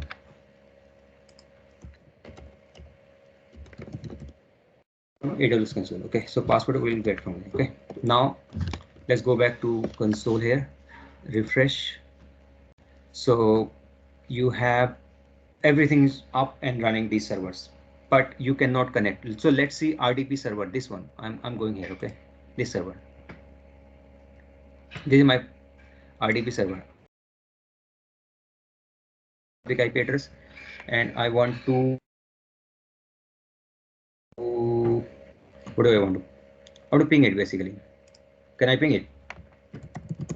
Let's so this is my laptop, which can access internet. As you can see, I can ping internet. I can ping google.com, for example. And so let me try to ping this RDP server. Can I ping? -T. I cannot ping. So what's happening here? First thing first. Access, let's say this server, my RDP server. I'm trying to access from internet. So first thing, NACL, which is associated with the subnet. Then second thing is the security group. So let's see what's happening on the security group and the. So NACL will not come here, instance level. Okay, and because NACL is part of this. So you see that NACL is here, right? So this NACL has inbound rule, default NACL. Okay, allow everything, outbound, allow everything. Subnet association, all subnets are allowed. So NACL is definitely not blocking it, correct? Because NACL is allowed everything. So who's blocking it? Security group. So let's go to security group. So we can modify security group here or there, both places, because security group is applied at the where at the instance level, right? So there are 3 security groups here, right? So because we are accessing the public server, so we are looking at this public subnet security group, right? So what is happening here? So first thing first,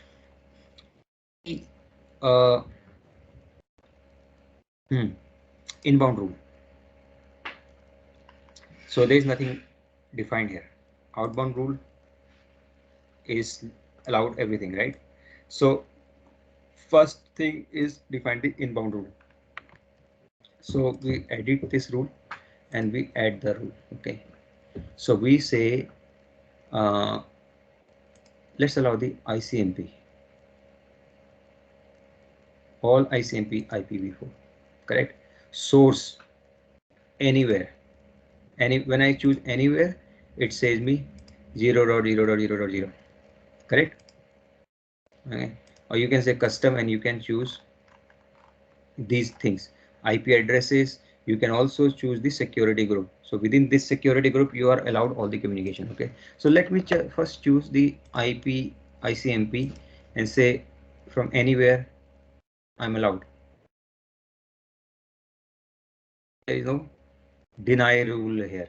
Okay, everything else is denied by default. Okay, so let's save the rule and let's see what happens.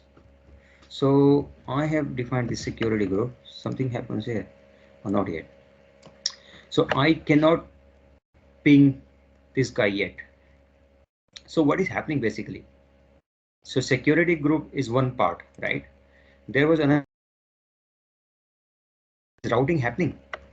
Does it know how to go out? Basically, it doesn't know, right? So I think we are missing a component here. Okay, let's see what is the time. Okay, let's do 15 minutes, then we'll take a break. Okay, so let's go here. Let's go to drawing. Trying to access is here from the internet. It is given public IP address. Okay.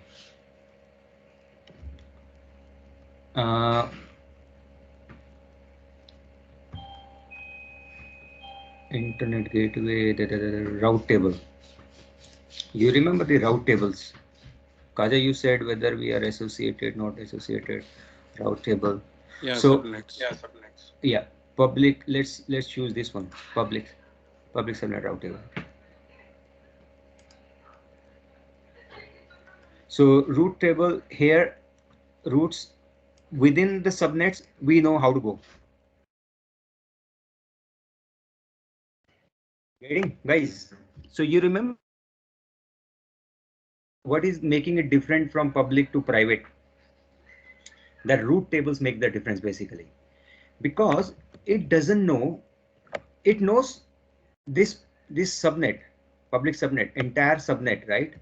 And within this subnet, all these subnets, right? All these servers, they know that how to communicate from this guy to this guy, this guy to this guy. Within 10.1016, they know, correct? But they don't know how to go out or where to go out, basically. To define that rule also. Okay. This route table with the subnets. So first, let's associate the root subnets. So because this is the public subnet route table, so let's associate the 3 public subnets. So edit, correct?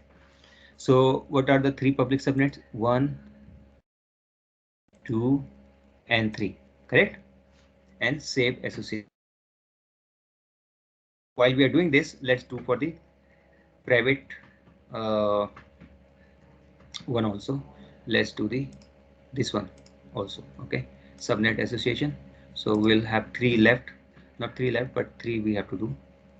So private, and private. Okay, save association. Okay, but this is only one part. Okay, this is still only one part, which is saying that you can these subnets and these things they can do, but we haven't defined. It doesn't know how to go out. You know the routing how it works. So you have traffic coming from outside to inside. So outside to inside knows how to come, but inside doesn't know how to go out. It has to be bidirectional, right? Routing works bidirectional, correct? So we need to define route. But if we define route outside, we still need to do the internet gateway association. Okay, but without that, let me show you first. So edit routes, correct?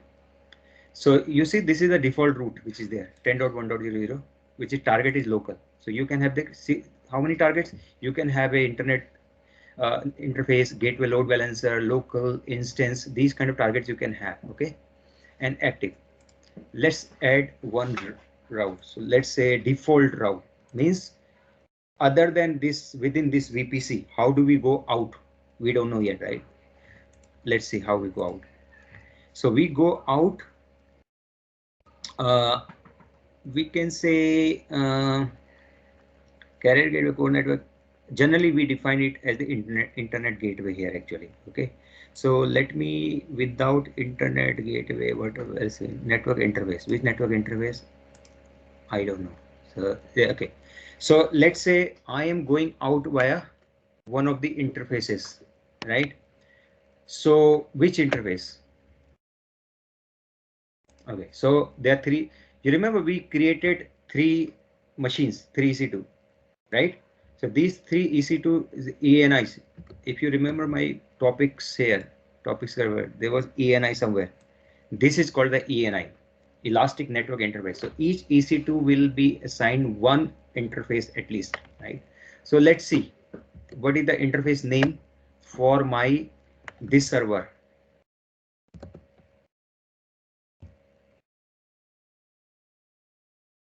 Let's see if it works or not. Okay, so public server RDP1. Okay, and if you go to networking here, right, here you will have the network interfaces here, right? So this network interface, public IP address is this and private IP address is this, correct? So what is the ID of this network interface? Feb86. So let's go here. You got the point? And let's save it and let's see what happens, whether this works or not works. If anything, oh, maybe hold on. While I'm doing this, I also need to, okay, ping is not the correct way, okay, because by default Windows servers ping is not allowed, by the way, okay. So RDP is allowed. So let's RDP, right? yeah, first RDP, then we go to server, then we will open from Windows server ping also, okay.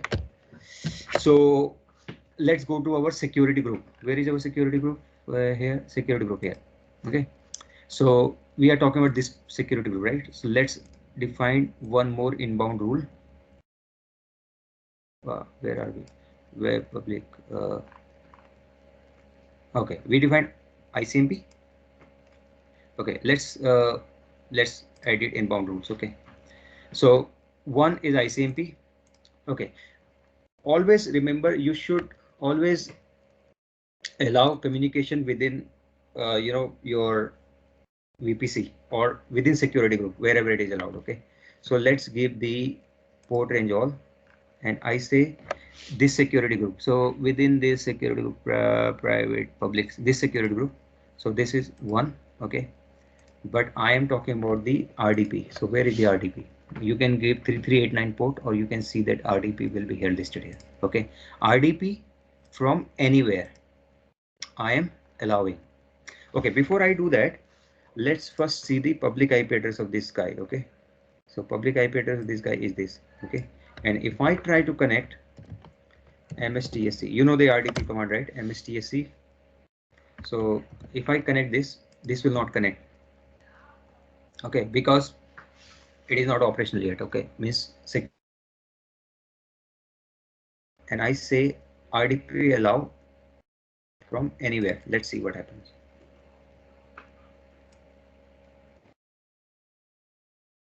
So now let's see if we can get into something.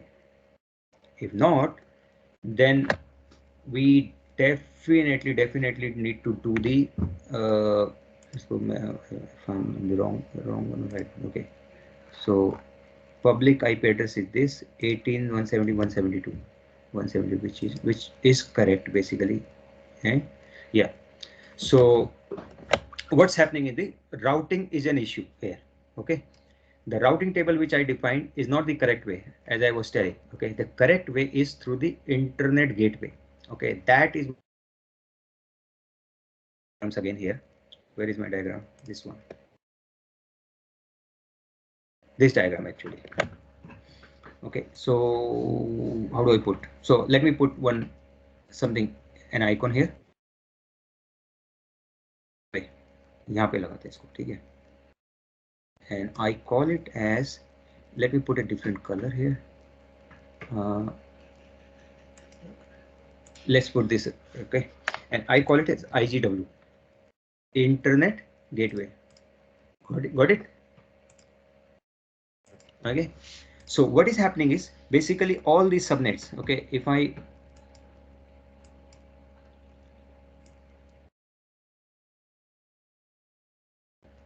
send backward, what's happening? send backward. Okay, let's not fill this, and no fill, and outline इसको करते थे dotted line. Okay, dotted line.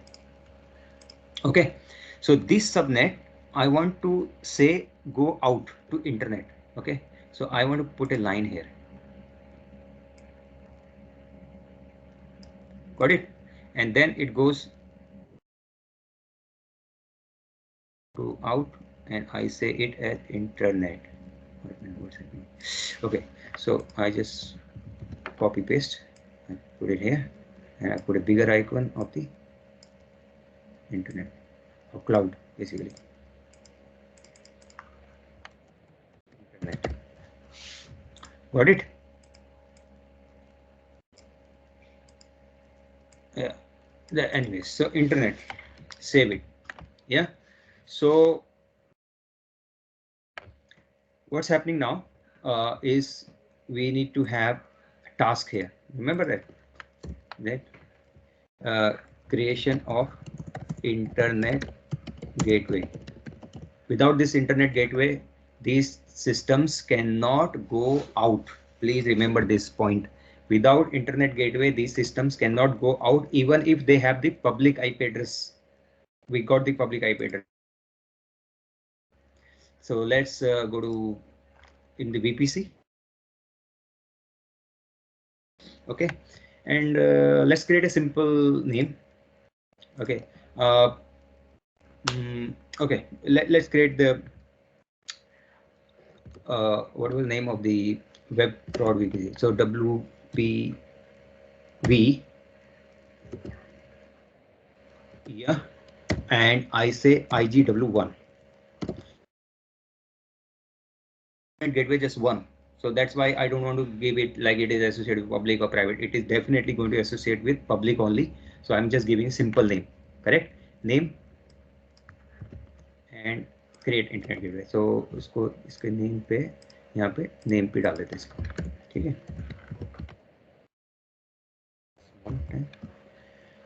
So before, okay, so far good, guys. Are you with me? Yes, please. Got it. So gateway, internet gateway is created, and internet gateway, if I look at, it is currently showing as detached.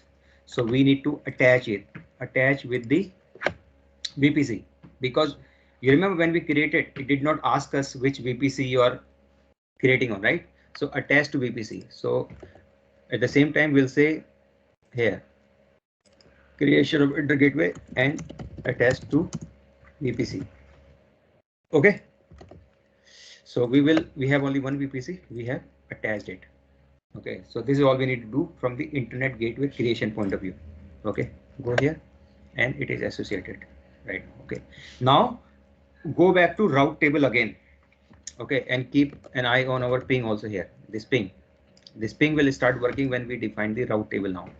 So now your original question, which is making private and public subnet different?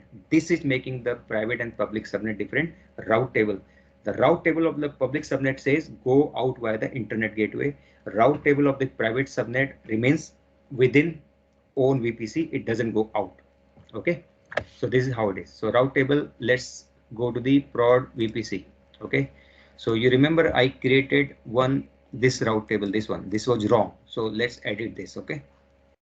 So 000. So the internet gateway you created will be attached to the VPC or to the subnets that you created? What? The internet gateway. Internet gateway is attached with the VPC. See, you remember, see, I have put this internet gateway on the VPC level. Correct. So if we attach to the VPC, is it applicable to all the subnets within that VPC? All the that subnet internet of all the subnet of that VPC, but wherever the route table is saying that go out. Okay. Route table is telling, unless you define the route table, it will not go out. Okay. So route table. So I can write somewhere here. Okay.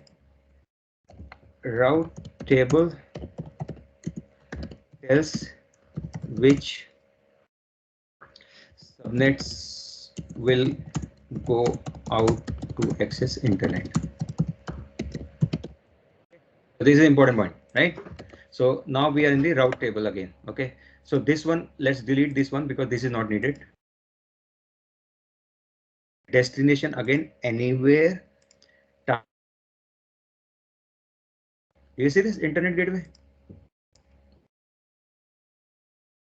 Yeah, we need to say which internet gateway. So you remember WPV? Yep. One. Okay, this is what we need to choose, and we say save. So ping will not work, but RDP ideally should work. If it is not working, we are having some problem somewhere. Okay, let's try to do the RDP. Now you remember the IP address of the public, we know that. See, we got the prompt now. Okay, is this magic? Yeah, but we don't know the password. So how to pull the password of Windows machine? As I said in my slide deck here, default username for Linux is EC2, no password, but default username for this is administrator, but password we need to pull from the AWS console. Okay, AWS console of EC2. Yeah, so we go to EC2. Where is EC2? Here, EC2. Okay, so we go to instances.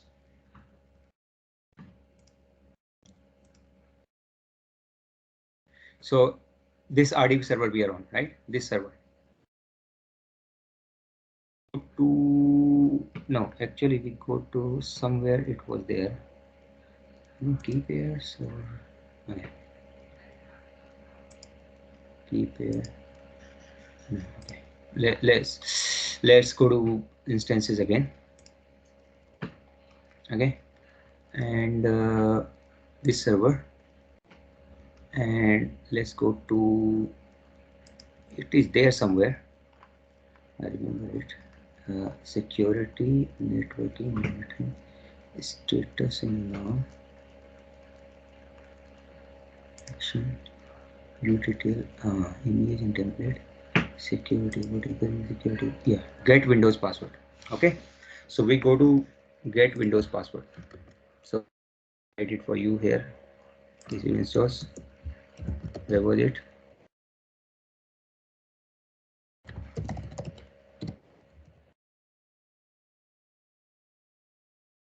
Okay, so now see, anybody can fetch this password, right?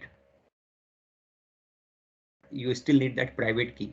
You remember that when we created the key pair, right?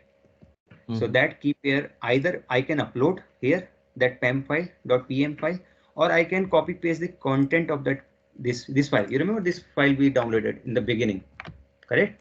So I can, let's do this. Okay, let's open it with the notepad and copy paste the. So either you can copy paste that content or you can upload this file. Okay, so let me notepad. So for example, if we want this server to be on our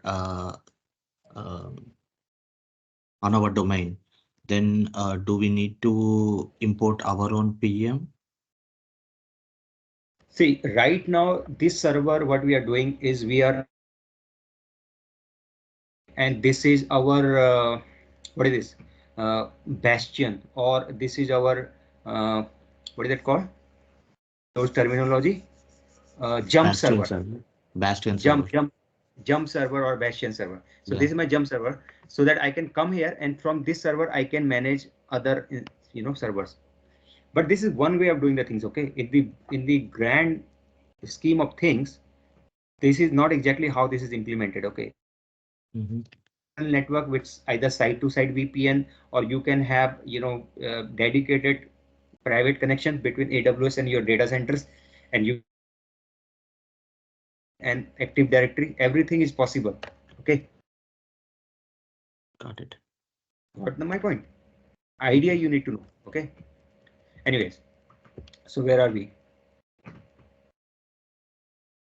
So you don't necessarily need to create this Windows server the way I'm creating with the Windows Amazon Amazon machine image, right? You can create this through different mechanism also. You can roll out hundreds of Windows server in the Amazon, through your private connectivity. Okay, but idea is same. Idea is important. Okay, so I have copied the content of this. You saw that previously, or you can upload also, by the way. Okay, so let's do that and decrypt password. So you see that password is now the username administrator and password is this. Okay, and public IP is not coming, private IP it is saying, but public IP we have seen that, right? So let's copy this password here so that we know what we are. Okay, and username is administrator. Okay, so let's copy. Now go back again here, our RDP. Where my RDP console? Here, yeah. So administrator and password is this. I'm not saying remember me because this password will be created, right? So let's try to connect it. So yes. So you are able to see it? Yes, yes. Server in the DMZ of AWS public subnet, correct? So if I go to my slide deck again here, yeah. So where am I? I am on this machine now. So I connected from, so if I, the other one, this one, for example here. So I'm okay, I can't do it anymore. So I'm coming like this. So I'm coming like this through the internet gateway, yeah. And let's say this server was this one. So I'm coming like this. I'm hitting this NACL. NACL says allow all. Then I hit this security group. This security group is common between entire public subnet here. Okay. If there are 3 subnets, they all are same. But as I said, it is applied on the instance level. You can be more granular. Means for each server, you can define different, security group. You can create a Linux Windows server security group. You can create a common. You can allow the SSH also in that. Okay, or HTTPS. So I'm hitting in this one, and then I'm hitting this one. So I am on this server now. Okay, so let's make it bigger. Do you want to allow the PC to be discoverable by other? Let's say no. Okay. So what's happening now here? So I go to command prompt. Okay. So after this, we'll take a break. Okay, quickly. So here also it is written, right? Private IP is this 10.1. So it got this IP address and public IP address. And zone blah blah blah. Okay, AMD. So IP config IP2. So I will be able to see only the private IP. You remember the public and private IPs are actually assigned to same interface. Interface is same only. Okay, but it is assigned public IP address as well as private IP address. Okay, so if I try to ping from here out google.com, I should be able to do that, right? Why I am able to do it? Because outbound ping is allowed, inbound is disabled. So let me quickly do the inbound allow, and after that we will take a break. Okay, so we'll go to the firewall settings. So how do we go to firewall settings? Check firewall Windows Defender. This is what we do, right? Yeah, or maybe Windows. I can Defender. There are 2 Defender settings. One is this one. This one is advanced. Okay, so I can do from here also. I can do from, so this one. Okay, so this one is advanced setting, this one, and this one is the basics with the basic settings. Okay, so I can choose advanced setting. I can do turn off or turn on. So if I turn off, so on the public subnet, if I say turn off Windows Defender, so I'm allowed everything. Okay, let's do that quickly. Okay, turn off. So okay, so it's not a good thing to do, but okay, I need to go back. Okay, so I need to go back to my laptop. So I just go here and I go to my laptop. So you see that the ping is now coming, right? So internet. So you see a lot of drops here, because lots of drop you see. Reason is that because this machine is running on a very low tier 2 with the bandwidth is limited and all that. But what it is telling that you are able to ping it now, correct? Yep. Okay. Having said that, as I said, this is not the right way of Windows. Where is that gone? Let's keep it enabled. Okay, and go to advanced, this one, inbound rule. Okay, so I add one ICMP rule. So new rule. Okay, so I say program. Okay, next all programs, and I say allow the connection. Okay, and domain private all subnets. Actually, this should be port custom. Okay. Actually, there was one customized. There was ICMP. Where the ICMP gone? I did some time back. So hold on. Go back here again. So inbound rule. By the way, here somewhere. Okay. So distributed network, remote desktop, inbound rule for this. Okay. Let's do it one more time. Okay. I think I'm doing something wrong. Rule that controls connections for a program.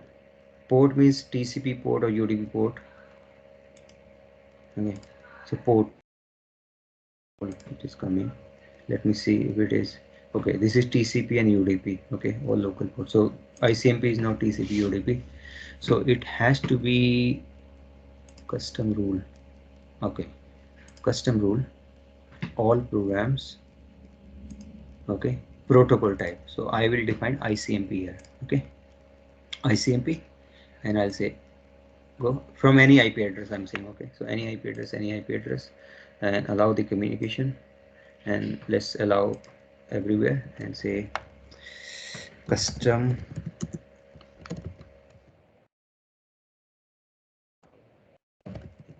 giving a name. Okay, and I'm saying okay. Now this is allowed. Now go back to our ping, and so you see that it is so far it is blocked, but it should come. Actually, say it has come now. You see this? So I do. Okay, so with this I will take a break. Okay, and when we come back, we will do more on the same, VPC, subnet, security group, VPC peering, and all those stuffs. And then we'll see the following sessions, either tomorrow or next week or so. We'll discuss about that. Okay, what we're going to do and how these public IP addresses also work. This instance, right? What will happen? Those kind of things we'll discuss. Okay. So, any question before we go to break?